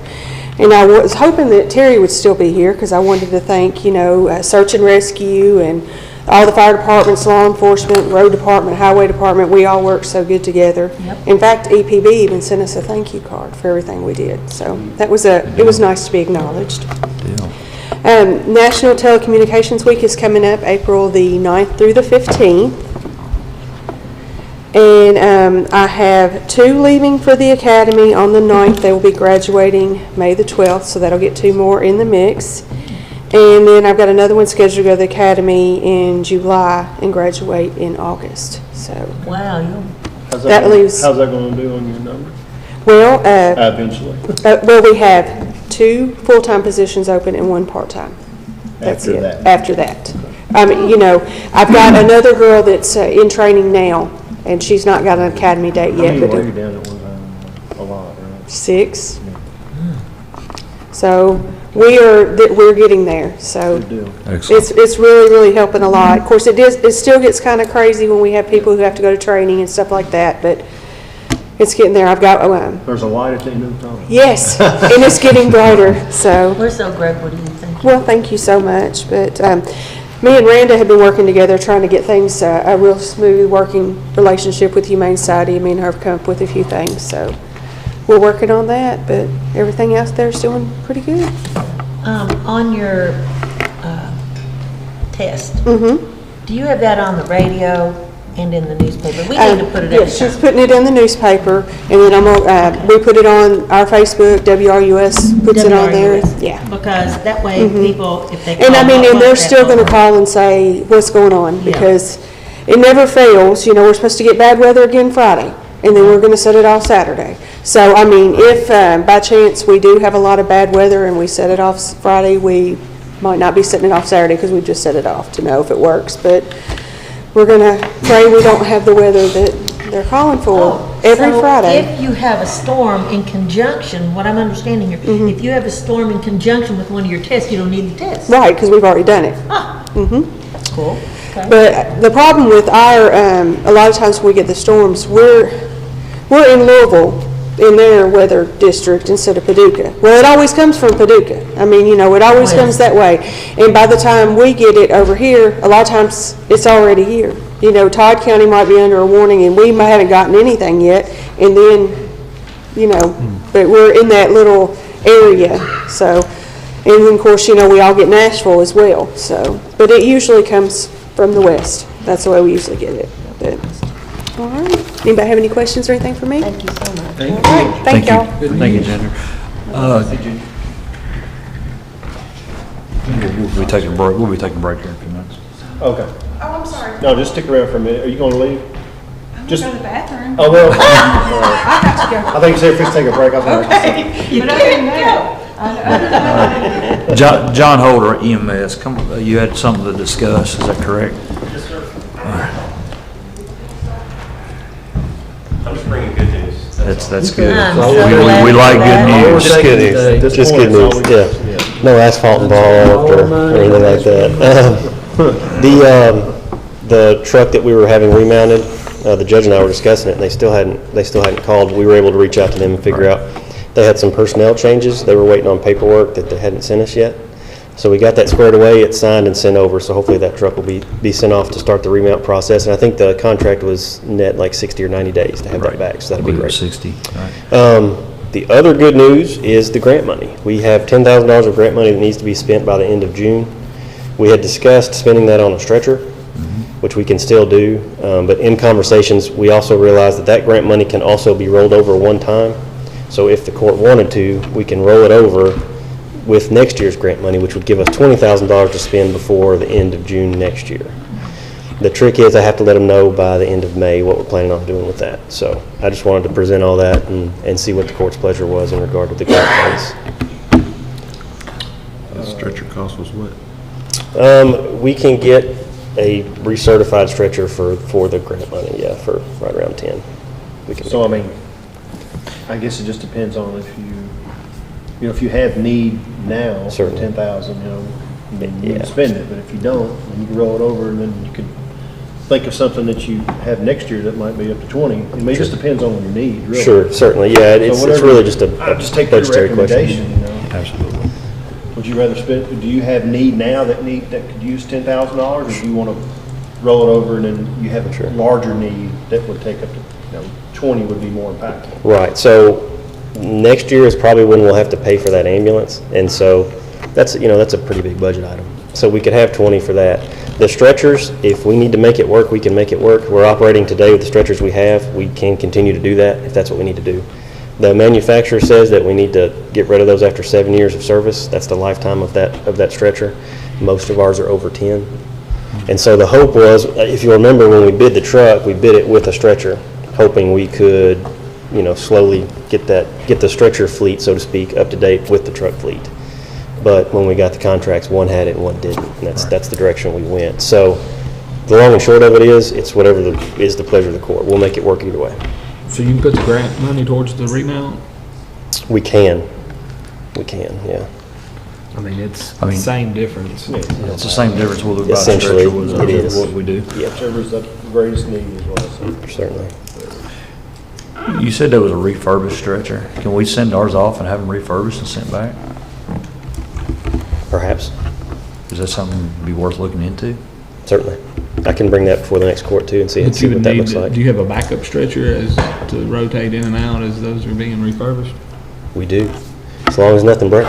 Right now, we do. Valid point, but I know you said the lifespan was 7 years, and Right. I was thinking it would be better and more financially responsible for us to look at maybe refurbishing those, especially if they're okay. Sure. That would be just How many something. refurbishes can you do? Just two, like one bed? I'm not certain on the life of a cot. I know on a truck, but on the life of a stretcher, I'm not certain. Okay. Yeah, so mainly I was just looking for some direction, but if the court would like, next court meeting, I can bring the information on refurbing our cots and also the prices of the refurbished cots if we were just going to buy one. The only issue with refurbishing the cots that we have would be that's Taken away from your inventory. certainly, and if you replace it, that's one more power cot you have. We do not have a power cot on every one of our ambulances, but we do have one on every first out truck. So in the morning, the trucks that are being used that day, that's the ones we're putting these stretchers on. Could you bring could you bring us, or do you know the number of power versus non-power? I do have that written down. I don't know it off the top of my head. We can discuss it next. Sure, okay. When you bring that information, that way we get an idea of, we want to make sure citizens are taken care of to the best of ability, so. Sure. If we want to go the cot route, I can bring all that information next time, no problem. I think that'd be a great idea. Okay. I have one question. Yes, ma'am. Both your ambulances are housed in Russellville, correct? No, ma'am. Okay. So the county has multiple ambulances. We keep some here in Russellville. We keep some trucks, not crews on the trucks. Some trucks are in Auburn as well. Yes, I know that. That's typically where our call crew goes. So our staffed ambulances are here at Russellville, yes, ma'am. And so if a call is made in the forest reaches, all the way up the Warren County line, and you get a call from one of those, do you use one of your your temporaries? No, That's ma'am. closer? You use one from Russellville who has to travel to Auburn to get the, That's correct. The crew will leave from the station here in Russellville when they get a call. Yes, ma'am. and they'll That pick up. that call crew is not notified until all of our ambulances go out. So that is a crew that is at home off duty, but if we are terribly busy and need coverage, we call those folks in. Because I know you told me that you have tents that are even up near Warren County themselves. Yes, ma'am. A lot of our call people do come from that area. Yeah, that's what you said. Yeah. Okay. What's the longest time it took you guys to get to the furthest you had? I'll have to get you the exact minutes. Typically from our station, I would say up around the lake is probably going to be our longest Lake response Malone? time. Yes, ma'am. It takes a little while to get up there. Okay. And you don't have an approximate time on that? No, just drive time, emergency traffic from here, 12 minutes, 15, somewhere in there probably. Well, I'm That's a bombarded guess, with yeah. Around 15? Yeah, around 15. that ask about ambulance time. Yes, ma'am. Because they're building all those houses, and then they say, call your magistrate, and they call me, and how Sure. long Sure. can I depend on an ambulance to get up there? And I said, well, I asked, and they said and I went to Mike Hughes, went to the Certainly. City council meetings, and they said, nope, we're not involved. I said, okay. Right. Anytime someone in Logan County, Kentucky calls 911, a truck will roll out from our station right here in Russellville within 2 minutes, and it's drive time to wherever they're at. Okay, so probably 30 minutes is a fair guess. Yeah, 30's being generous. Because that's that cutoff. That's what Yeah. everybody wants. Can they get to me in 30 minutes? Yes, ma'am. I would, yeah. Can I quote you? No, ma'am. No, ma'am. If we have a breakdown or something like that, I don't, but as I said, anytime someone dials 911 in Logan County, Kentucky, an ambulance will be rolling to them within 2 minutes from right here in Russellville. All right. Well, at some point, if I call you, I would like to know the longest it took you to reach someone up near the Warren County line. Sure. We don't have to do it now. It just, I need to know. I'll have that information for you by the end of the day. Thank you. Yes, ma'am. Any other questions? No. All right. I will bring the stretcher information at the next court meeting. Thank you. Thank you all. Thank you, John. Take care. Solid Waste Coordinator, Nathan. Judge, if you didn't mind, since I'm on the agenda anyway, I'd hate to hold up the Humane Society, if Oh. that's okay. That's fine. If you're willing to wait, we'll take care of it then. Humane Society. Hello, good morning. Good morning. Your pass those, please. Thank you, sir. I'm prepared.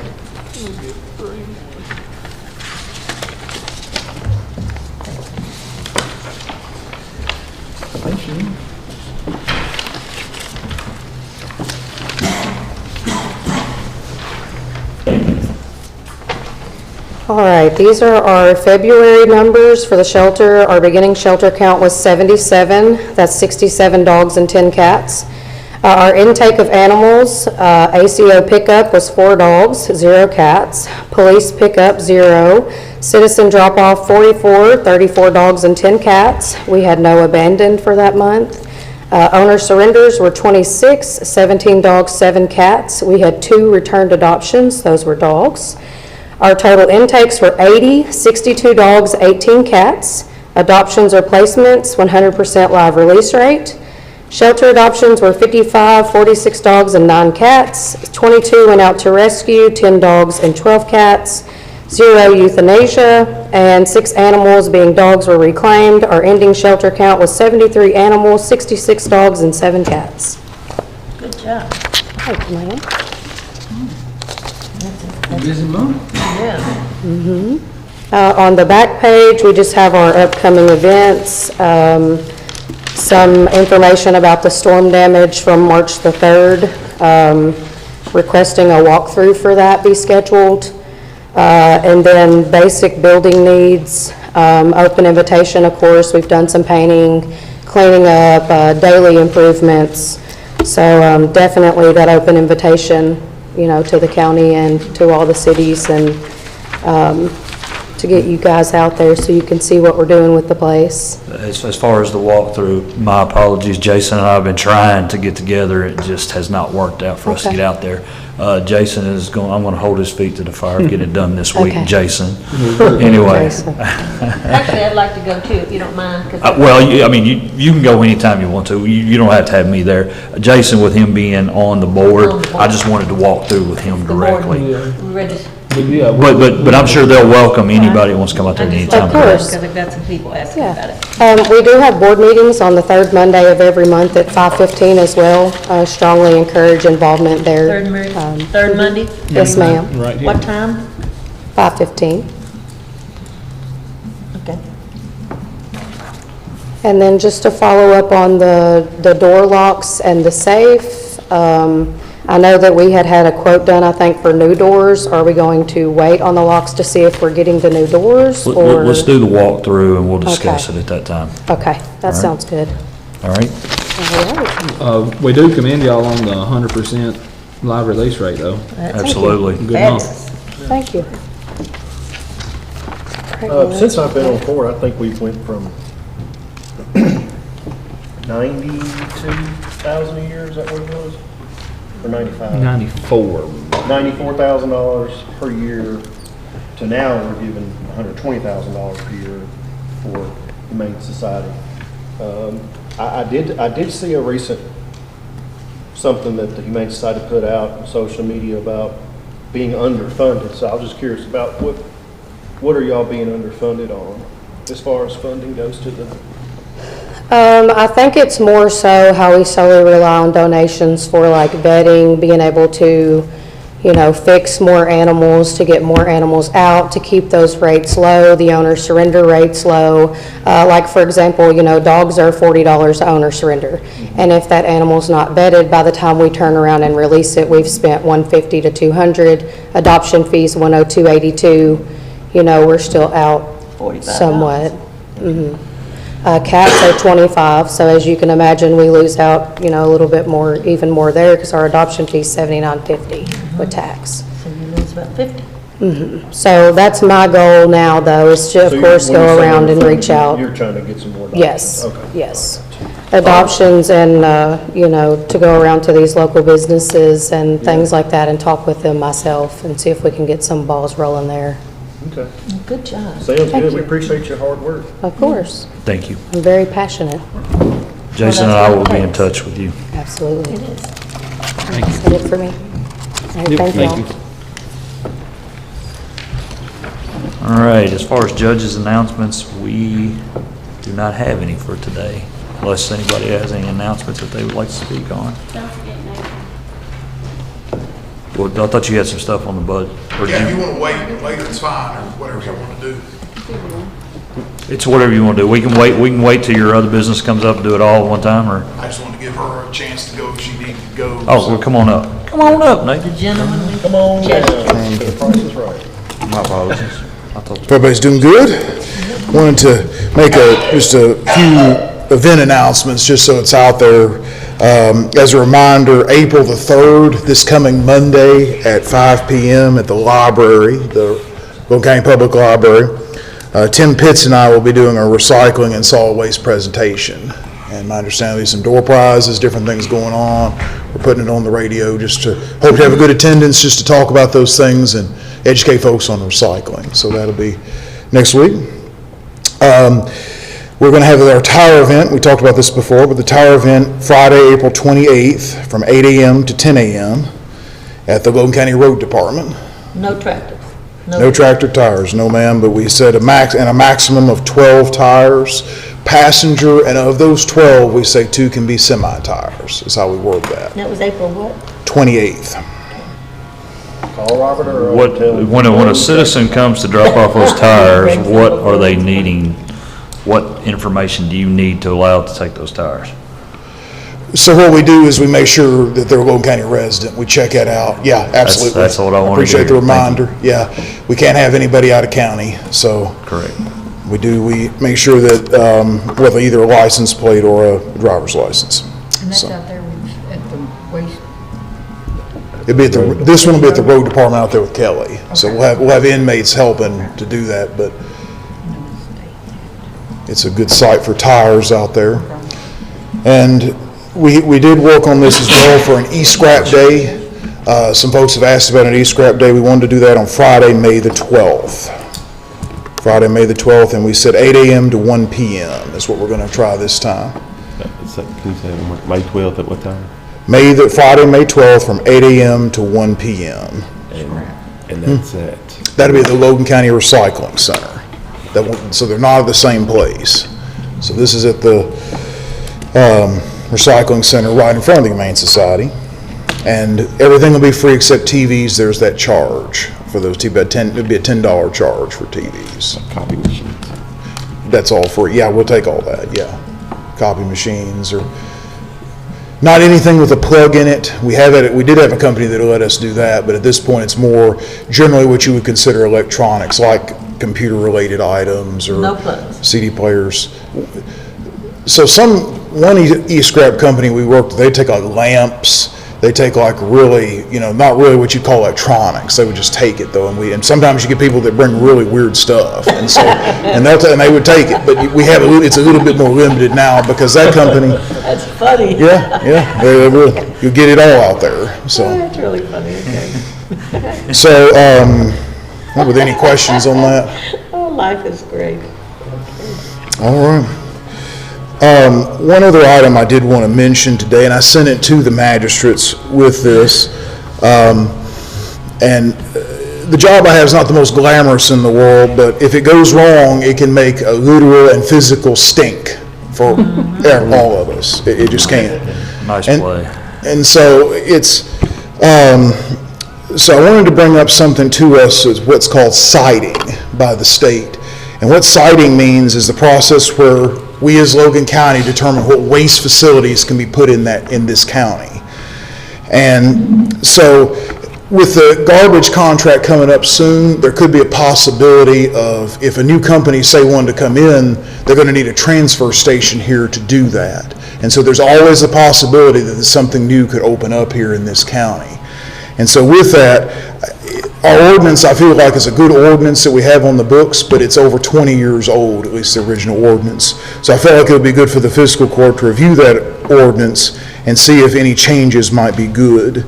And as I wanted to point out, and Joe, county attorney, wanted me to point out, it doesn't apply to Apex, which is already permitted. You can't retroactive anything we would do on them as far as that, but you can make changes for a new company that we want to start something here. And so I had a couple of changes that I wanted to suggest. It's a big document. It's not bedtime reading, I guess, but it's 13 pages of stuff, and I just wanted to let you all take a look at that and see if you all had any thoughts about that, because we want to I find it's good to jump ahead on stuff like this rather than come from behind, because then it's a problem. So let me tell you one of the things that really spurred this on. At the state, they told us there are horror stories, that what counties have happened, their ordinance doesn't include language that says the county process comes before the state process. And when that language isn't there, the state will check that, and then the state will go ahead and approve them, but the county, it gets totally ignored in that, and the state won't really lift a hand to help. And it doesn't really make sense to me, but that's what they told me. County said, we're having to constantly watch them to make sure they don't open up a facility that we haven't approved, and they won't go through our process because it wasn't done first. And so it seems like it would be good to add language to this ordinance that would say facilities should get approval from Logan County Fiscal Court before getting a state registration approval to operate in Logan County. And so that was something I wanted to see about. And then also on the enforcement, they recommend stronger enforcement than we have. Right now it's at $250 for violating this, and I feel like that could probably be, the state recommended 10 grand. It doesn't necessarily have to be that, but I think something that could add a little deterrence to this if you violate this and try to open up here without permission. And then, if y'all had any other ideas, that was really what I wanted to bring this up to y'all for. So from what I understand, if the county makes a mistake, does not have this vetted properly, but it goes to state okays it, we're stuck. Yes, that is correct. I don't know what I vote. So, for example, if we have a property in our district that puts up a fence and has a bunch of scrap metal and a bunch of scrap stuff in their yard, and they just kind of operate within themselves, would they be required to apply to have, you know what I'm saying? It gets a little murky sometimes when you dig into this. I know where you're talking about. And I know the wind blew his stuff down too, so it looks bad again. Yeah. So yeah. And I would have to probably defer maybe to the county attorney on that just a little bit more, and if you had any thoughts on that. So what he was saying is, in this citing ordinance, and I know it's not in front of you here, but it's just like, would it actually refer to just a property that sets up? I think there's probably a little bit more to it that would go into it than that. Well, I guess if you all are looking, like I said, I don't have the ordinance in front of me, but if you are looking at an amendment, then if you want to strengthen it to make it be more specific, I think that's something. So like if somebody in the middle of the subdivision puts up a crappy fence and starts running a metal recycling business. In a subdivision? Yeah. Yeah.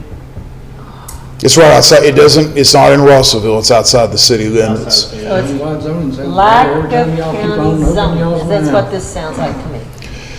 Yeah, and of course you can, like what Thomas is saying, you can improve the zoning, and there's actually some separate ordinances that you could make as far as zoning on some of the other that would not necessarily overlap with this. Basically, be more comprehensive. Only picking up metal and processing metal behind this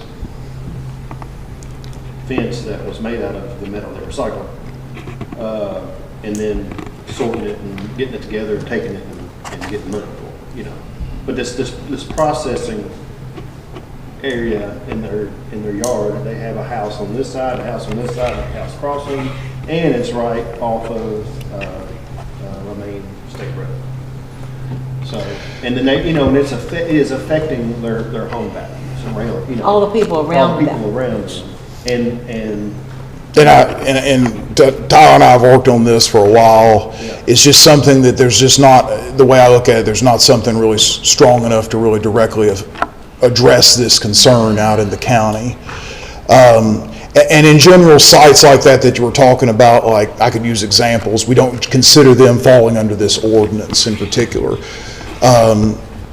Generally, the only one that falls under this right now we consider is Apex and Scott Waste, the transfer station at Auburn, this particular ordinance. But something like what you said could go under could go under this ordinance, or maybe even another ordinance, like a nuisance zoning type ordinance. I'm just thinking something to the effect of, I mean, some people's just got some stuff in their yard, and that's fine, that's their yard. But this is an actual ongoing business. I don't have a business license, I don't know that, I'm just guessing.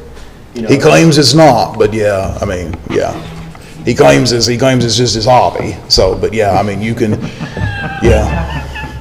Well, that gets it over the hump, doesn't it? But yeah, but what Tyler's saying So if this is is, separate, yeah. and we can talk about that a little later, but we can go ahead and go forward with what you're talking about now. But I would like for us to, like I said, there's nothing wrong with people having stuff in their yard. It's their personal possessions that they enjoy. I mean, we live in a county, there are less restrictions, and people want to do what they want to on their own property, okay?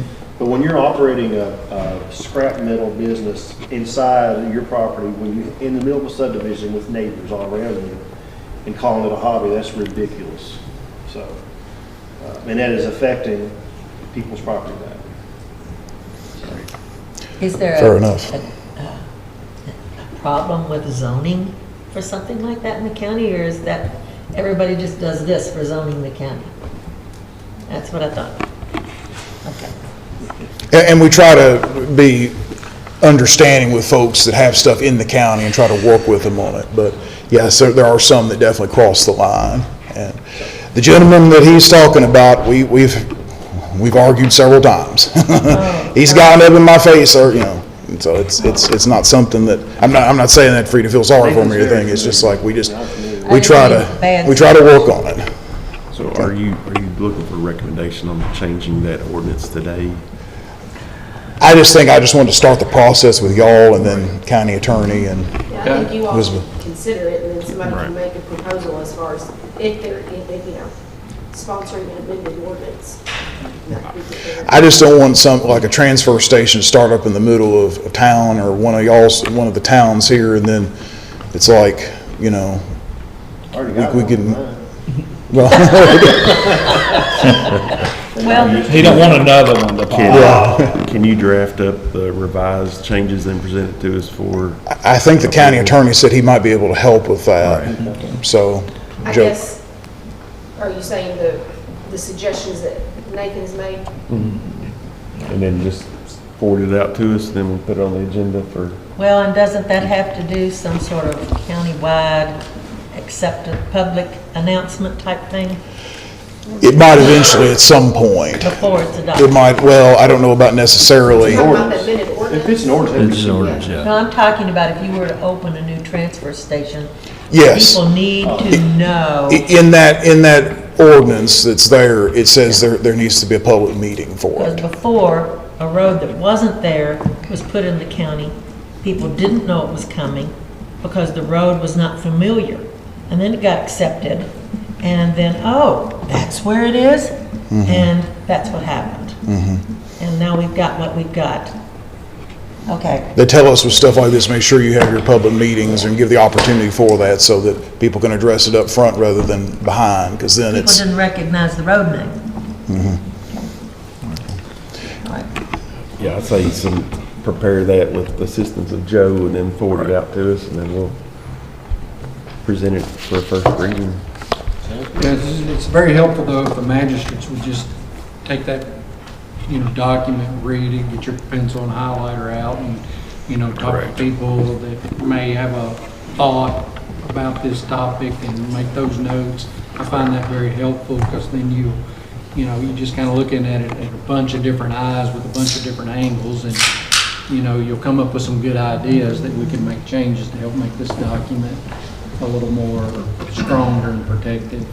Protected. For the process. And I didn't know, this was just something I jotted down, if y'all wanted to make a set distance that a transfer station couldn't be away from a school or a body of water, I don't know, just, I think that those are options that you all have.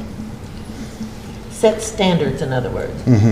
The standards are fairly general if you read it, Okay. and it is important to We can make have more what y'all want. definitive. You can do anything in that ordinance you want to now, whether somebody legally contests that, you know, I mean, it's kind of what they're doing now with solar farm ordinances, you know, counties are passing these, seems to me, crazy restrictive things, and Jason and Tyler and I know we've talked about that subject, and, you know, it's fine until somebody, you know, calls 5, you know, and say, you know, you've definitely done this to prohibit me from operating in Logan County, and y'all are being discriminative, you know, whatever. You know, you can say that about any ordinance, you know, whether it's a tattoo parlor or a beer joint or a adult entertainment joint, you know, you just, you know, yeah, we can sit here and pass the ordinance, but that doesn't mean it'll hold up in court. So you have to be reasonable. That's the reason I am an advocate for countywide zoning. That's a whole different ballgame. You know, when you have that zoning, then you do have a little more legal standing than what an ordinance would do. Is you know, it's gone through the process, and you've identified areas that, hey, you know, you can't put this, you can't do that. But you know, we go in there and say, if we don't want this thing, we can say, hey, you can't put this within 5,000 feet of a road. You know, say, wow, that's good, that's going to take care of everything, right? And then somebody's going to challenge you on that and say, hey, you just put language in there. But for an example, if you live in a farming community and one of the property owners decides they want to do something like lease it out for say they want to lease it, change it from agricultural to industrial, which would be something like a solar farm, and then that would have to go through the zoning process to change it from agricultural to industrial. And you can zone that much. And then you would have I guess you would have a zoning, a hearing, you know, there'd be a zoning board that would make those final calls. And I guess we would appoint people on that board and, you know, and then that would give the community surrounding farmers and such to be like, hey, I don't want a solar farm in the middle of my farm. But at this point, we can't stop that.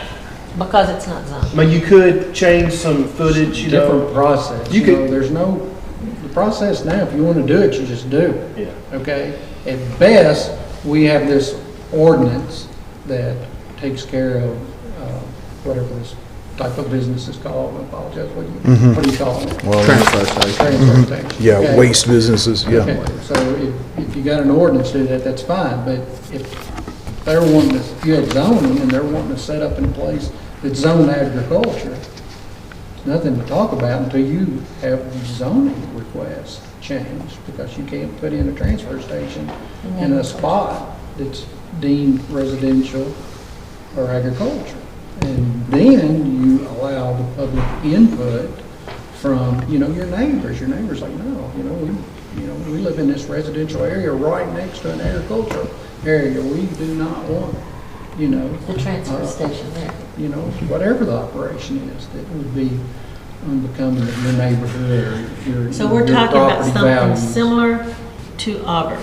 Correct. Somewhere else. There is an ordinance, and I forgot to, but there's an ordinance that deals with recycling facilities. So, just for example, Cumberland Scrap, if you want, that's an ordinance that deals with them that's separate from this ordinance. This generally falls under what you might call transfer stations and dumps, is what this is generally In other referred to. areas of the county. In this county, yeah. So on your request, there's nothing that we need to, we're gonna be waiting on y'all's. He just giving us a heads up, I think. And yeah, just to get input from y'all as to if you had any things you wanted to add to this. We should have those revisions and adopt the first reading of that change. Very important. I think we need to do it. Sounds good. We can And get if y'all together want- and sit and look at it together with maybe Joe, and the three of us can probably find something to get us more in tune to what we're talking about. Sounds good. I'd like to do that, Judge. Yes, sir. Sounds good. Is there anything else? Oh, I'm sorry. Apology. No, I'm sorry. Thank you all very much. Thank you. Thank Thank you. As I said, there are no judges' announcements, no reports, I assume.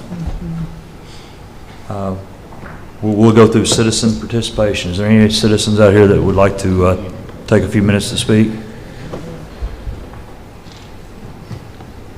If not, before we go on to old business, let's take a 5-minute break. All right? Thank you.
right. Tell Jason that's what we did. Yeah, I'm going to tell him that's exactly what we did. All right, we have zero old business, so let's go ahead and move on to new business. It's the approve the notice of grant and agreement award amendment number 2 with NRCS for the creek bank debris removal and stabilization. Nathan, you're next. Penny, I'm sorry, I forgot your last name. I'm Day, it's okay. Penny Day. Yeah. I was trying to say Penny Knight, and I knew that wasn't right. Close enough. I was close. I knew it was a sister. I'll answer anything. Would you like to give us a little explanation on this? Yes. So currently you guys have 3 amendments in our system. The first amendment was to extend the contract. Correct. The second amendment was to add funds to the agreement based on the bid that you received for the debris removal. Okay. And the third amendment was for another extension. So as we were in the process of our end doing the third amendment, we found that we didn't have a signed notice of agreement from the second amendment, adding funds. So the funds are there, they're set aside, there's just one more form to sign. Okay. And that's the notice of agreement that you have in front of you. Okay. So the agreement was already passed, correct? Yes. But you just need a signature on it? Right. So, No, we've put her in, this is number 7. This is number 7. We just moved her up to get, because she's been. You got the. I'm sorry. No, you're fine. Fine, I just need to find So go to it. 14.1. Okay. My apologies. Mine has it on the number 1 spot, so my apologies for that. Yeah, no problem. So what else you guys have going on is the debris removal by Horner contracting is complete. And you guys have a payment in request with us to pay that. Now that payment request is more than your current agreement because in the field, our engineers approved some additional footage that didn't make it to me. So what we'll have to do is I will revise the payment form so that you guys can get paid for up to your total agreement amount, which is the $49,000 and something. Okay. And then when we do the 4th amendment, when you do the rail wall contracting, you will request the rail wall bid and the difference between Horner's bid versus the extra footage that we had done in the field. Does that make sense?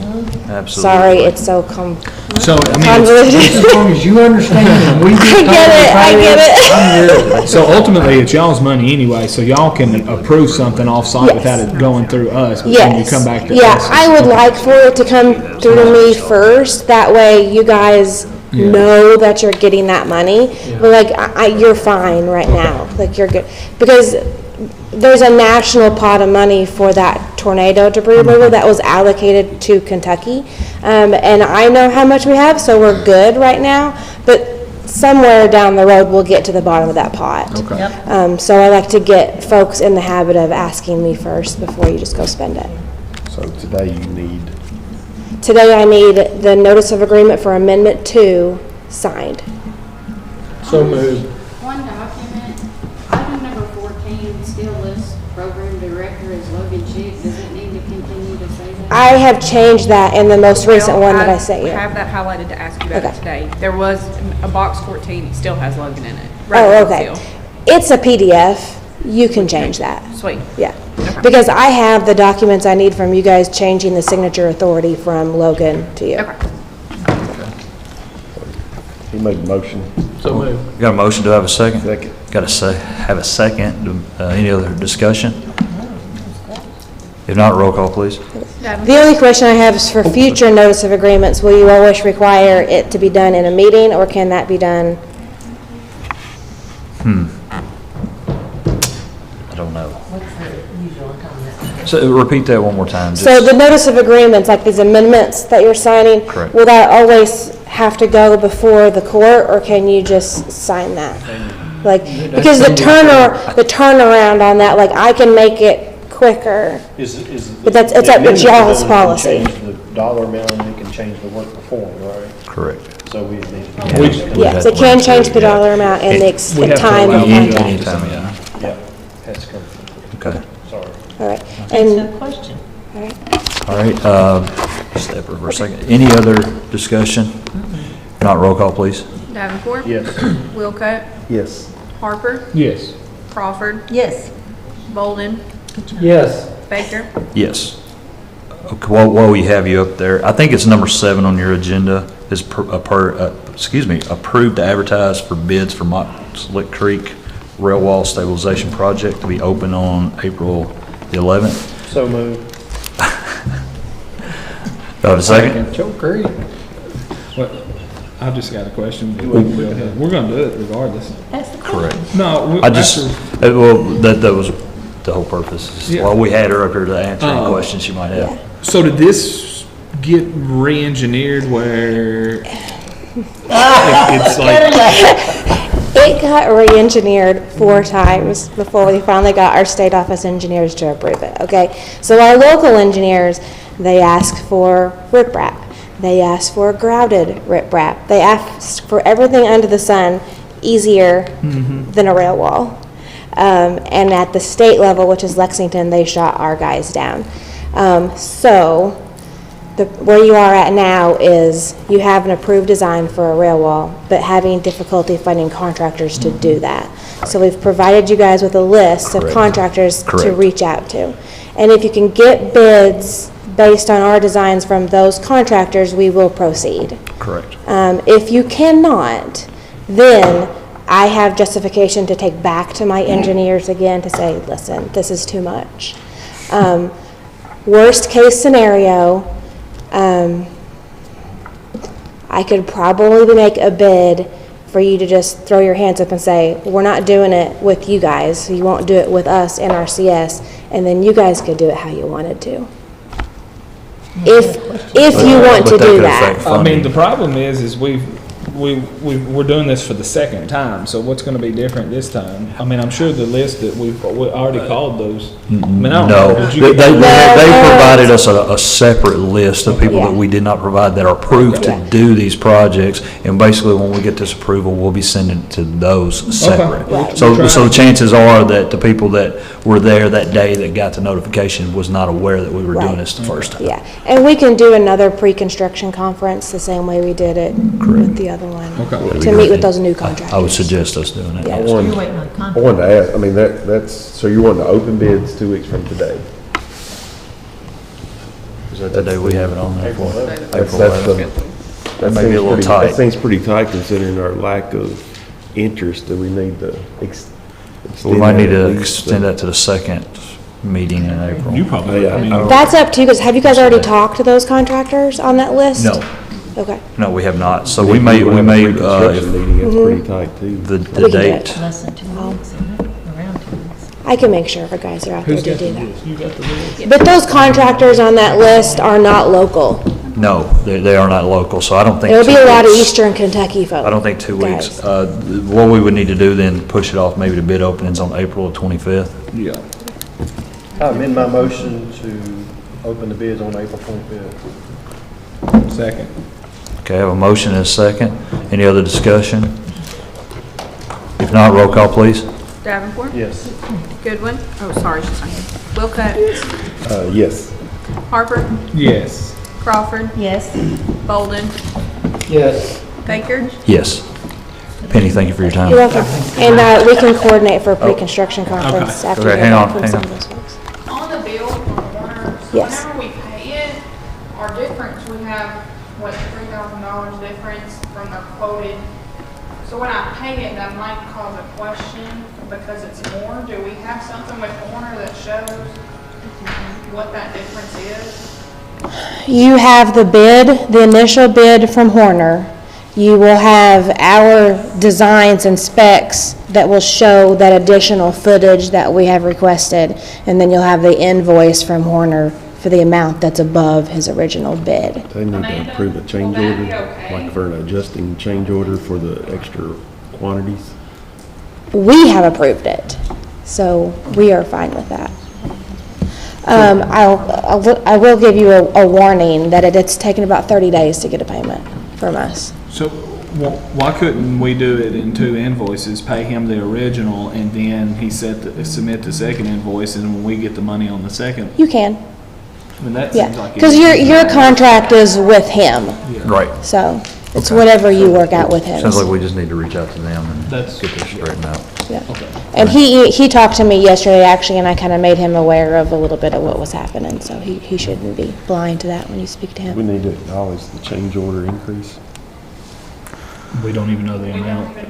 No, we don't really have it, so we can't acknowledge something. So I think we should just pay him the original contract, then he would submit that second invoice based off of their agreement. Okay, all right, and so I will get you guys a revised payment form to reflect the 49,000 and change that's in your contract now. Correct. So I can go ahead and get that payment going. Okay. All right. All right? Thank you very much. Thank you so much. Thank you. All right. Next order, approve an amendment to Kentucky Pride Fund Recycling Grant application. Y'all didn't get enough the first time, I'm back. So, Well, this is a clerical error on my part. The bid that we had for the scales didn't include freight the first time when I thought that it did. And that is something that the recycling grant will pay for. And so it increased the grant amount slightly to $7,700. It won't cost the county anything. It's just a way that we can fix that in the minutes so that we can get that included in the grant request. I'm looking at a totally different. so it'll take it. Oh, okay. I'll make a motion to approve amendment to Kentucky Pride Fund Recycling Grant application to include the increased floor scales to $1,750. Amen. Oh, second. I have a motion to say, and a amen and a That second. might be the only amen you get today. I needed it. Yeah. Motion, amen, and a second. Any other discussion? If not, roll call, please. Davenport, Yes. Wilco, Yes. Harper, Yes. Crawford, Yes. Bolden, Yes. Baker. Yes. Thank y'all. Appreciate it. Thank you. Okay, approve the county clerk's Help America Vote Act election equipment grant application. This is money back to us. Yes, so in 2020, Scotty Harper had purchased the county, I think roughly $248,000 worth of equipment. He was reimbursed $50,000 of that, I believe this May, was it March of last year, I think? May or March of last year. We are now eligible for, we're doing the HAVA one first, right? Yes. Okay, so we are now eligible for, I believe it's $147,945.05, and I just need approval from the court to apply for this grant, please. Second. Got a I motion? would like to add that I am going to be wanting to do a little bit, when you see our budget come through, you're going to see there's some conversion things I'm requesting on some election equipment that we already have that will be able to give us the ability to print on demand ballots. And I could have used this money for all new election equipment or any kind of thing like that, but rather than doing that, we're just gonna give it back to the county, and then I'm gonna ask y'all for money for election stuff in my budget. So that's my plan anyway. So show me some grace when I come asking for it, please. So we have a Remember what I did before. Remember what I did. We have a motion and a second. Do we have any other discussion? If not, roll call. Davenport. Wilco, Yes. Harper, Yes. Crawford, Yes. Bolden, Yes. Baker. Yes. All right. You might as well stay up there, Stacy. Yep, next one's me too. Approve the agreement between the Logan County Fiscal Court and the Commonwealth of Kentucky for the e-poll book funding. So moved. Second. Awesome. All right, motion second. Any other discussion? Is this something we already voted on buying before? You voted for me to spend the money. Yes. Now you're voting for me to accept the contract for them to pay us back $45,900 of what was spent. Get that money. Get that money. Get it, girl. Any other discussion? If not, roll call.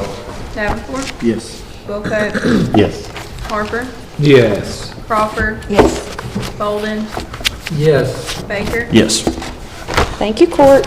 All right. Next order on approve the purchase of a tilt skillet at the Logan County Detention Center. Josh and I had a, kind of a misunderstanding on this. We've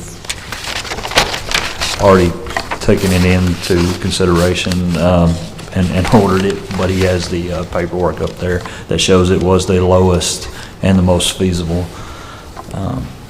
You should have it in front of you. And here's the hard copies, but there should be on your tablet. Is it multiple pieces of equipment? No, it's one. It's one to replace.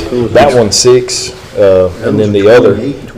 Yes, that's, There can't be the same, 28,000, 26,000. One was a purchase and trade in. It was used, purchased, and then traded right back in. It was used but new, so, but it was in great pristine condition, so. Yeah, So the other, seen it, but we- there, The 6,000 one was the used one. yes, and Yes. then the other, Whoa. And that's the one we bought. yes, and then the other two are, they're hard to come by, but they're expensive either way, but, the kitchens, yes. yeah, it's in and, is it in yet? It can, yes. Okay. Yeah, thanks for this. And, Yes. Oh, that's amazing. like I said, Josh and had some miscommunication. I'll take total for ordering it. I'll take total credit for, not credit, I don't guess I'm looking for, but for ordering it but just like I said, a little miscommunication between he and I. That was already But covered, we've got so it figured the out. expenses had to be used for that line item. Growing pains. So, Make a motion to approve the purchase of a tilt skillet at Logan County Detention Center, total of $6,000 from Affordable Restaurant Equipment, Inc. Second. Retroactive to. So is this your Retroactive budget? to. Is that your line item? Yeah. 323. Like, I'm sorry, sir. you know, it's one, it was You had 36,000. such a good deal. Yes. All right, I have a motion. Did I have a second? Yes, it was already budgeted. It's no, we didn't have to move any line items or ask for more money for something else. It was I don't think already there's anything you did wrong, because it's a budgeted, It you was- got that in his you're right. budget, and you proved that you got 3 bids. and you Right. went with the right It was just because of the amount we ordered it Anything wrong. premature. Like I said, I'm not gonna let him take total credit for it because I think I had a lot to do with it. Proving But to write the check. And that had been tore up for years.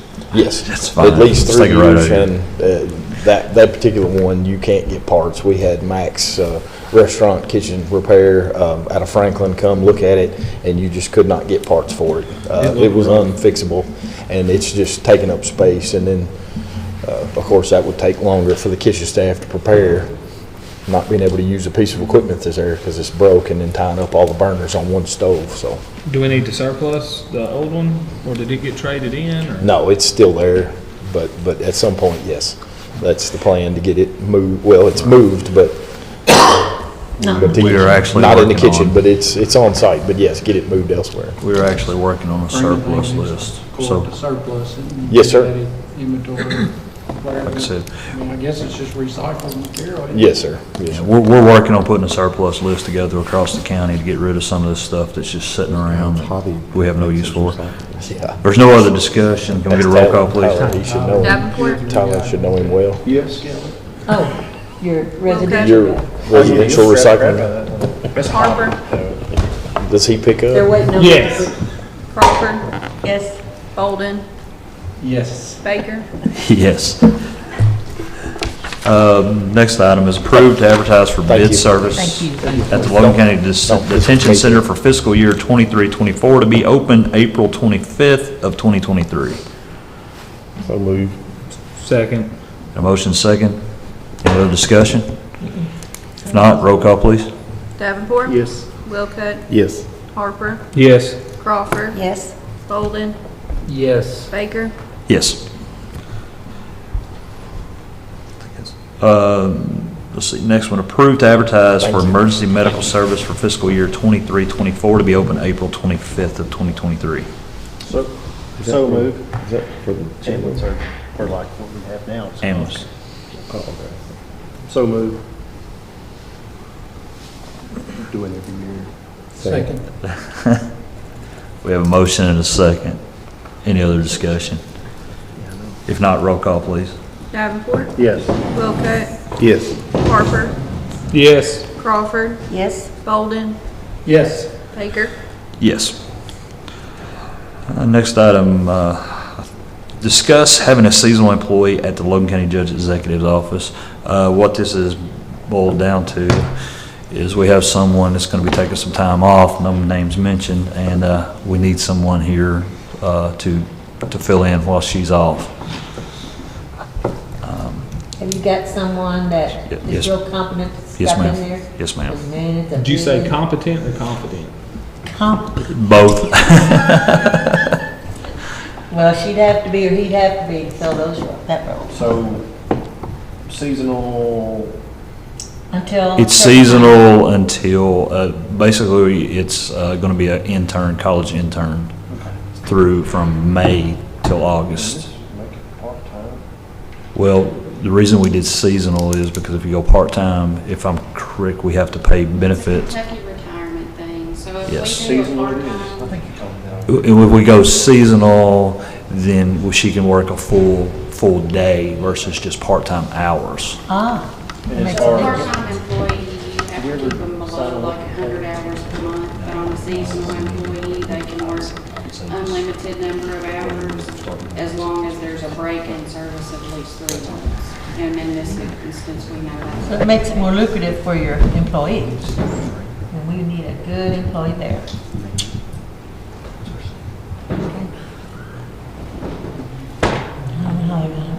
Bless her heart trying to fill that. I don't know why she can't work from home. That's funny.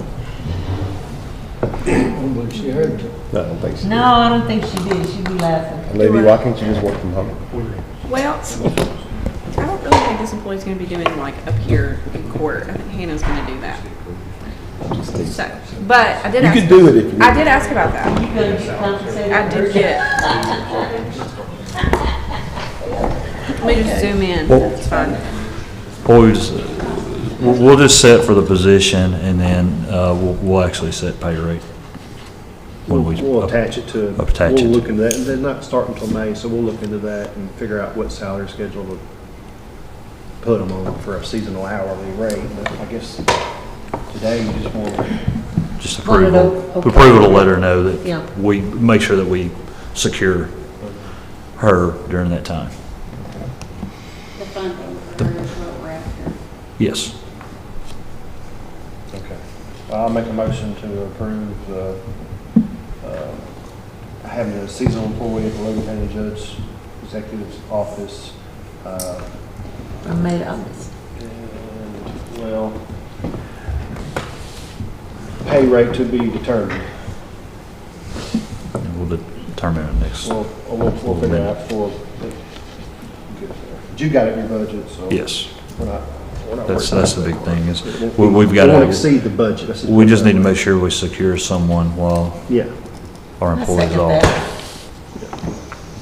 All right, I got a motion. Do I have a second? Yes. A second, I'm sorry. Any further discussion? If not, roll call, please. Davenport, Yes. Wilcott, Yes.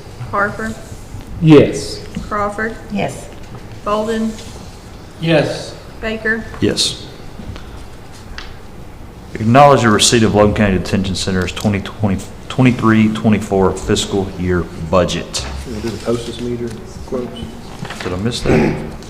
I apologize, I Number missed 9. that. Yeah, number 9 is what I Get think. them put in there. Yeah, mine's a little different than yours. Oh. I apologize, I checked it off Oh, that's all right. quicker than I meant I didn't to. get them on the iPad, y'all. They're on my Okay. desk. No quotes, okay. I do have quotes, but they're on my desk. I don't know how that happened. So let's go ahead and take care of the detention center's fiscal budget, and then we'll go back to that. Acknowledge the receipt of Logan County Detention Center's 23-24 fiscal year budget.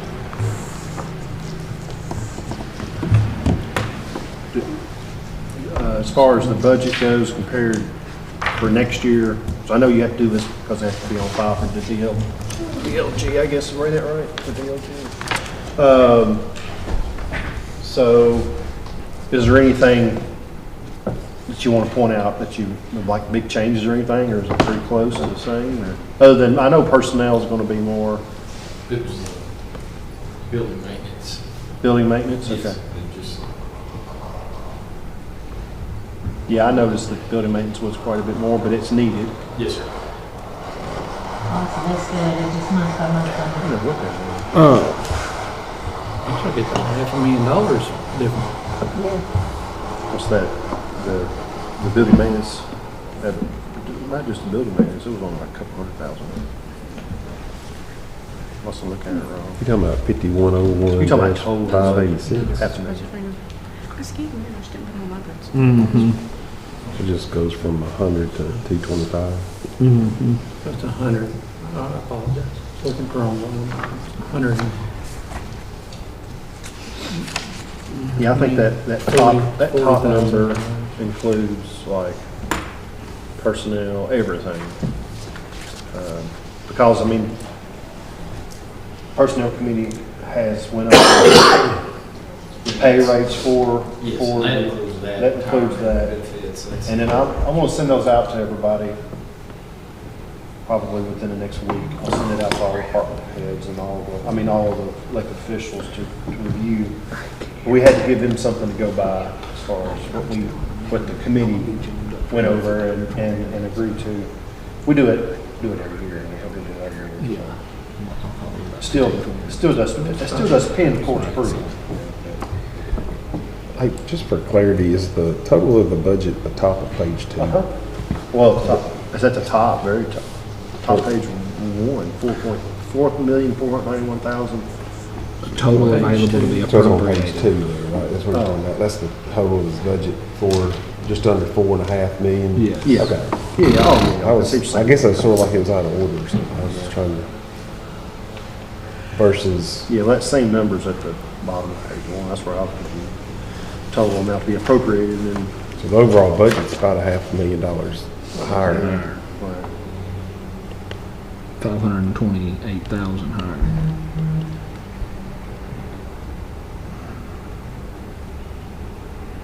I do know that the jailer is looking into, I know that's the total budget, but he's looking into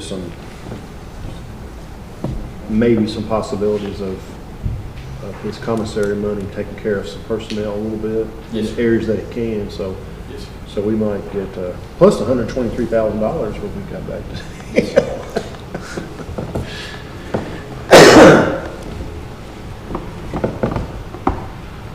Yeah. I make a motion to acknowledge the receipt of the Logan County Detention Center's 23-24 fiscal year budget.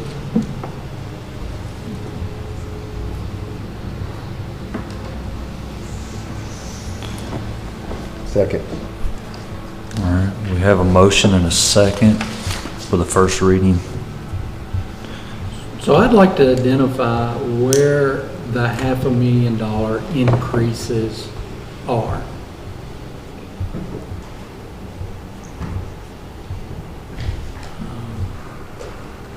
Well, for sure, I guess building and maintenance, at least 125 of that, right? Okay, here's 125. So that's 20% of it. Salaries. 300,000 on personnel.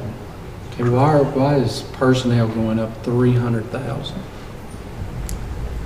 So we just filling more spots because we didn't. That's figuring out full staff in the positions that we have, and that's not just salaries, that's retirement, insurance, all that figured in. Yeah, I So- understand, but so- we've been way understaffed and which should mean we're under budget. And if we're been operating at understaffed and under budget, I just don't know why we're increasing that another 300,000. So, Because the last budget accounted for full staff, full retirement. I mean, it's a whole number regardless how you look at it. It's $300,000 higher. so, just like we did with, what we have and continue to do with the sheriff's office, as far as the personnel portion goes, the elected officials such as the sheriff and or Toomey, jailer, they reach out to other counties to find out what they're paying in the field of their business. What are other people paying deputy sheriff's officers? What are other people paying deputy jailers? And with that information that is received from them, the personnel committee's recommendation is to pay what that close to, you know, it's not more, but pay close to what what people are paying in that market. So I think that's why you're seeing an increase in personnel, because we gave them what the personnel committee has agreed upon. I know we haven't given it to y'all yet, so, but I plan on sending that out this week, so you go over and compare this year to last year's. But I can also give you the information that the jailer has given to us as far as what other counties are paying. To keep us from losing people. Keep us from losing people. And That's what I thought. Well, we're just. Well, we just need to identify those things. I'm not saying I'm against it. Yeah. I'm just saying that if we don't identify that, and we just simply say we're gonna pass this first reading, you know, that's a 21% pay increase. So you need to say that we're going to recommend in this budget that we're going up 300,000, we're not adding no more people, we're gonna give a 21% pay increase. Because that's what it is. And that needs to be acknowledged now, just not say, We're gonna do it. we're just gonna acknowledge this new budget. Because if we do that, what I've found, you know, in past, and then we come again and say, well, we need a pay increase. Well, we just gave you a 21% pay increase. When you do this, you're acknowledging a 21% pay increase to jail staff. It's not quite 21%. Maybe the total of the budget. 21% all day long. I'll tell you what's the starting pay. You take That's at full capacity. $300,000 against a $1.4 million personnel budget is 21%. Yeah, but he's So budgeted. the starting pay for a deputy jailer is going from $15.14 an hour to $16.50. That's the increase. Yeah, but you also got to calculate retirement and those other things. That's all part of the pay increase. It's not just, you know, that dollar amount that you know, we're matching that in their retirement and everything. But that is the effect that is having on the budget, is that percent increase. I'm not saying I'm against it at all. I'm just saying we need to acknowledge that now. Yeah. Because From what you said. Because what'll happen is a year from now, when we start talking about pay, you know, we forget that it is what it is. You just need to acknowledge it. It's a 21% pay increase. Let me ask you this though, is how much of it is it affected by the hires that you make? Just like we hired the fella earlier, and we hired him in with 8 years experience. You know, is it a difference between hiring sort of greener employees versus employees that have multiple years? What ends up happening in lots of cases is, you know, somebody that's not, say somebody that's never been deputy jailer before, we hire them, and we hire them at $15 an hour. Well, they work with us for 2 years, and we train them up real good and invest in time and money in them, and then they go somewhere else, to Franklin, or they go to Warren County and make money. Well, you know, I guess what I'm getting at is, let's say last year's budget was sort of based on, the jailer had a staff of 2-year guys, whereas maybe now Josh has a staff more of an average of 8-10-year guys. Yeah, I mean that, as opposed to just saying it's a blanket 20%. It may be that he's just got more experienced staff that automatically require them to be paid more. Is that possible, or part of the equation? But he's also got 4 or 5 more staff than we've had, and he's budgeting for those too. Yeah, he's also adding, I think there's 2 full-time employees he's budgeted in, plus 2 part-time employees that's also budgeted in on top of that. Oh, he's adding 2 full-time? I believe that's what we've put in there. I'm not for doing that in the stroke of a budget. If we're going to add employees to the sheriff's department, the road department, I'm not picking on the jail. The jail just has to go first, so please don't take this personally to me. But, you know, if you're adding staff, you should not do that just in your budget. You should make that request that I need these 2 additional employees, and here's the reason why. And then we say yes, and then obviously that drives budget up. But I'm not for, you know, that proposing a $300,000 or a $500,000 pay increase, or $500,000 budget increase without the discussion of what it's for, and say, I'm learning something new just because I'm bringing this up. I'm not for adding 4 more employees to the jail staff without a discussion. I wasn't aware of the increase. Good question, and thank you for clarifying. I mean, I know we talked about Right. it, but I don't think we confirmed anything. Right. So What happens is when you budget for it, it happens. So are you asking Josh then, instead of just that particular line, to bring forward the employee requests that would require the money? $500,000 is a boatload of money, man. I mean, I know things are going up, and I sure am in favor of paying staff properly so we can retain and keep good employees. I'm 100% for that. Please hear me, but, $500,000 is straight to the bottom line, and we're not a widget selling company. You have to take that off the revenue that you are giving. It's not like we go out there and generate a new $500,000 without imposing a tax or increasing the current. We can't impose a tax without increasing the current tax. Do we need to table this until we get more information? What? So this has to be, We have to have it to DLG by April 1st. Oh, Ooh, we're talking Saturday. Well, you can amend it. That's You just, can acknowledge it, and then it can be amended. We at can a amend it later in time. second reading. Because after the budget gets turned over to the court, because right now technically the budget is the judge's, but it will get turned over to the court, at which time it becomes the fiscal court's budget, and then you all have the ability to do whatever you want to with that budget. let's just go with what we got today to fill that need of DLG needing that on their budget. But we need to talk about those additional staffing and see what we can come up with. Didn't you just tell, And did the other you just say thing- that staffing is the problem with the 300,000, the 500,000? well, it's one of the problems, because one thing I think we are all guilty of doing, and I'll just speak for myself, I'm guilty of doing, I'm quick to acknowledge that the expenditure needs to occur. Okay, we can justify that, we need to fix things, he's increased 120,000, we need to pay more, that's X amount of dollars more in payroll. But we don't do the second part of that, is where does that money come from? Your revenue is pretty well set, okay? So you have to go find $500,000 to pull over to cover this, okay? So the second part of that question is, where does this $500,000 come from? You're gonna start pulling it from other places, and, it's the same number. You don't generate new money without increasing an existing tax, or, property values go up, yada, yada, yada. So I understand How do we what we're then doing. formulate what to do today?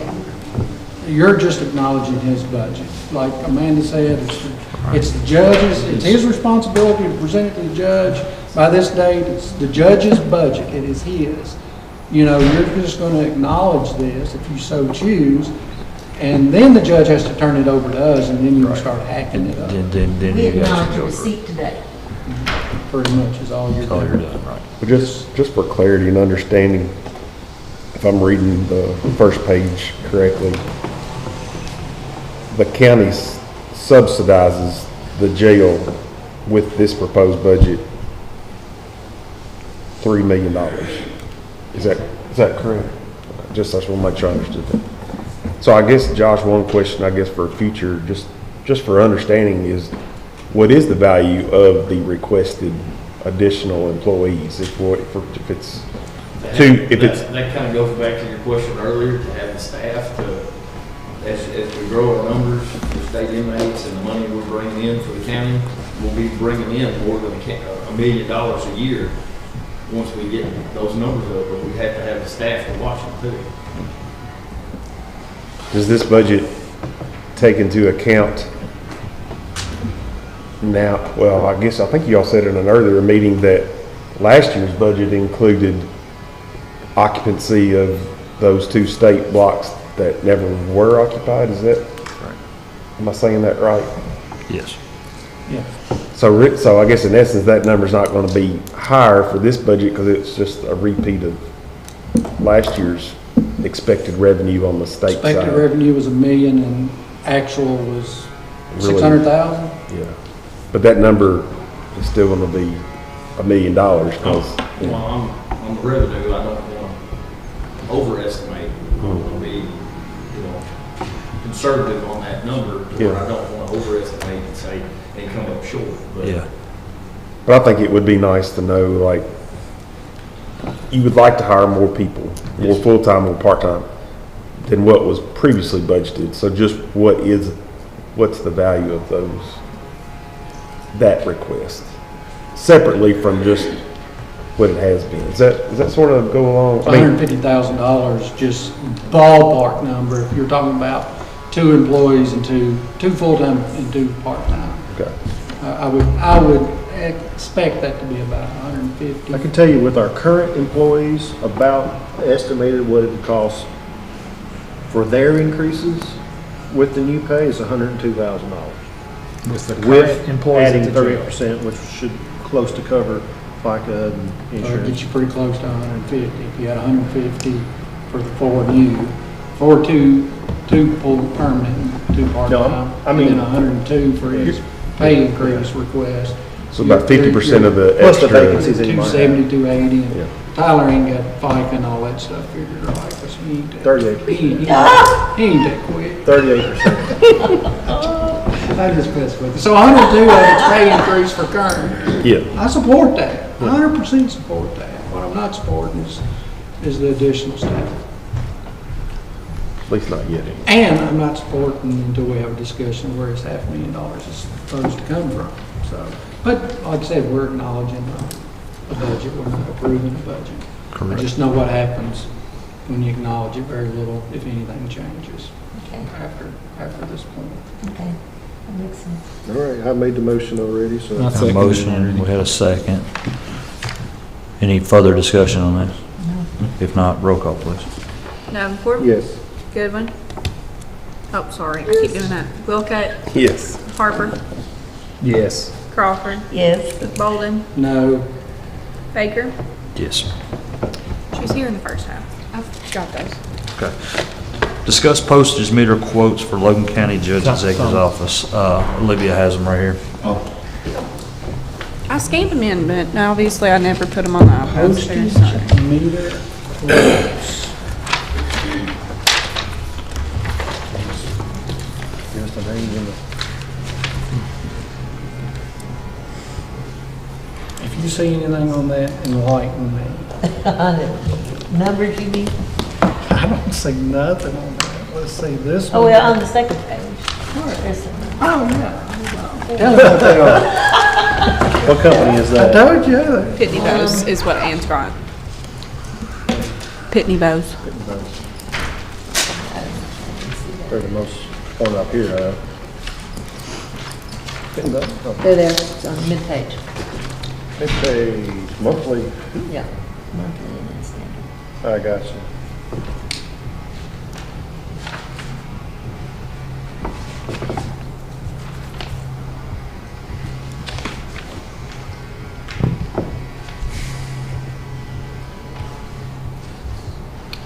I can't make heads or tails. I see 2 different numbers on there, so I don't Yeah. know which one to go with. So it says, your payment plan, initial term, 60 months, it's 5 years, okay? Number of months, 12. The first year, there is no maintenance fee with Pitney Okay, Bowes. that's what I was like, okay, Yeah. gotcha. So,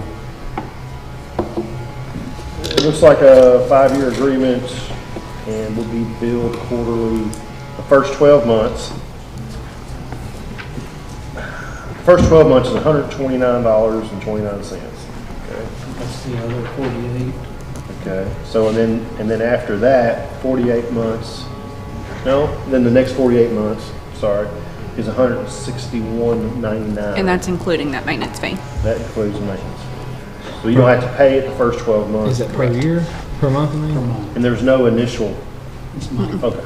Pass it down. All right, that is Pitney Bowes, right? Yeah. Pitney Bowes, whatever. Nail it. Trust Tom. We have that one right there, Tom, the tri-state mailing. That's who we have now. This is who we have now? Yes, and the way She's it's explained to texting me is that we get hints. a new postage meter. We had to get a with- new postage meter? Well, they will order us a new postage meter for those prices. I don't know exactly what we're paying now. That would be a Hannah. So it says $219. Oh, that's a ink cartridge. Right now, I think it's $132.40 what we pay a month. So and then they're moving it to 175. Is that right? For a year, for annual maintenance contract, for per year, $175 a year. They got it in like different sections here. I ain't got to do it the whole thing yet. Who we currently at? Then These the tri-state people. Do we own this equipment after the 5 years? But I don't know. Probably not with Pitney Bowes. I think that, you know, you keep up the contract. Every new contract will give you a new machine, I think. To use, but not to own, right? Correct. And I'm going back, this is bringing back, I think we had Pitney Bowes and then we went to Tri-State, didn't we? And what was the reason? Was it cost or was there problems? It was cost. It was just cost, Oh, yeah. okay. All right, the, $43 a month for 63 months. Did you? They were a lot cheaper. Tri-State, we do the $175 in maintenance every year on the current contract. But still don't equal. Pitney Bowes is $9,327 for 60 months. Okay, so you take $43 a month times 60, and then add another $175. A year, 30,000. 175 times 5.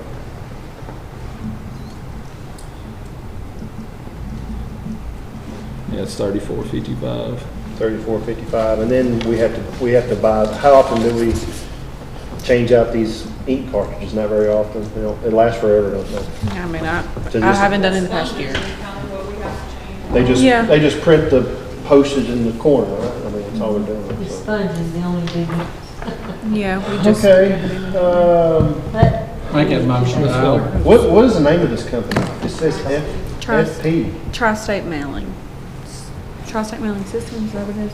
Tri-State Mail, okay, it literally says nothing about Tri-State Mailing on here, but I'll say it anyway. It says FP Mailing Solutions. Formerly known as. How about that? Well, here's a Tri-State. We'll just go with that. Make a motion to approve postage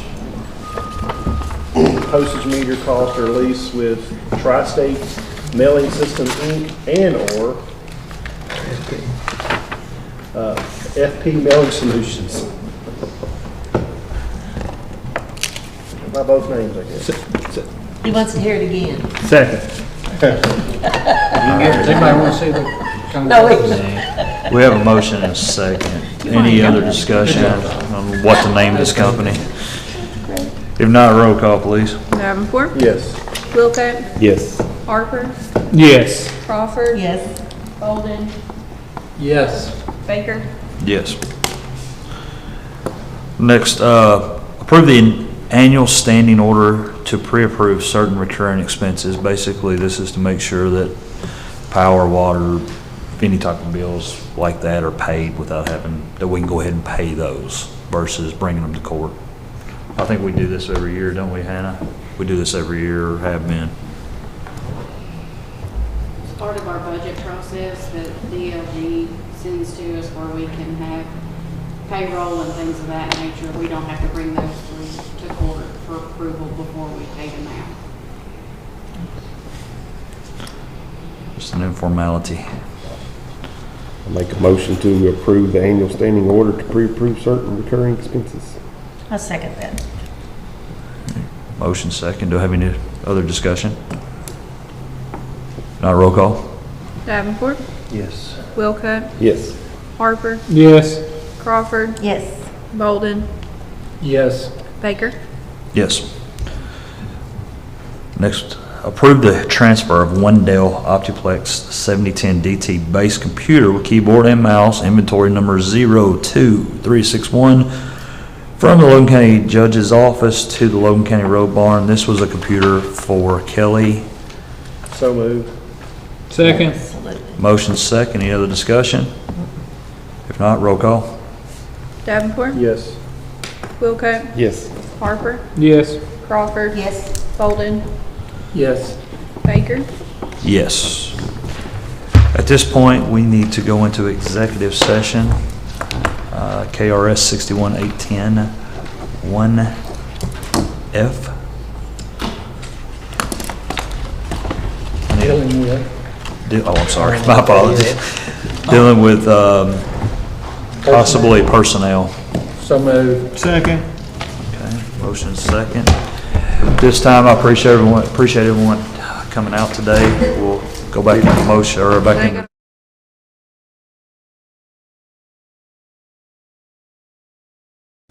Yes. Harper, Yes.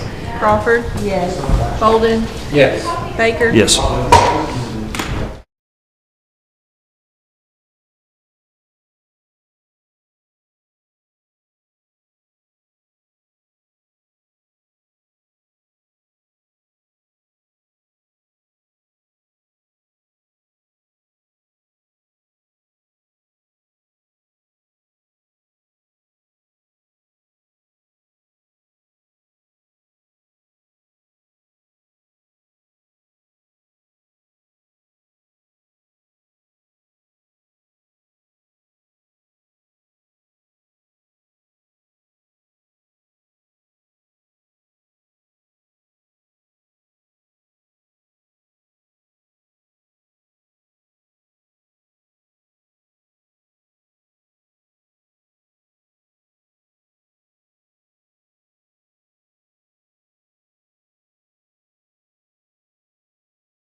You gonna do your evaluation for everybody? No, you shut up straight.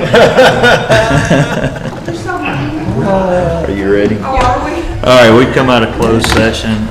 We have no post agenda. Wait. You have to make a motion to come back into regular session. Oh. We did, and everybody voted. Jason made the motion, I seconded it. Okay. And everybody voted yes, is that correct? Yes. All right, I guess then we're ready for adjournment. Motion to adjourn. Second. Motion second. Any other discussion? If not, roll call.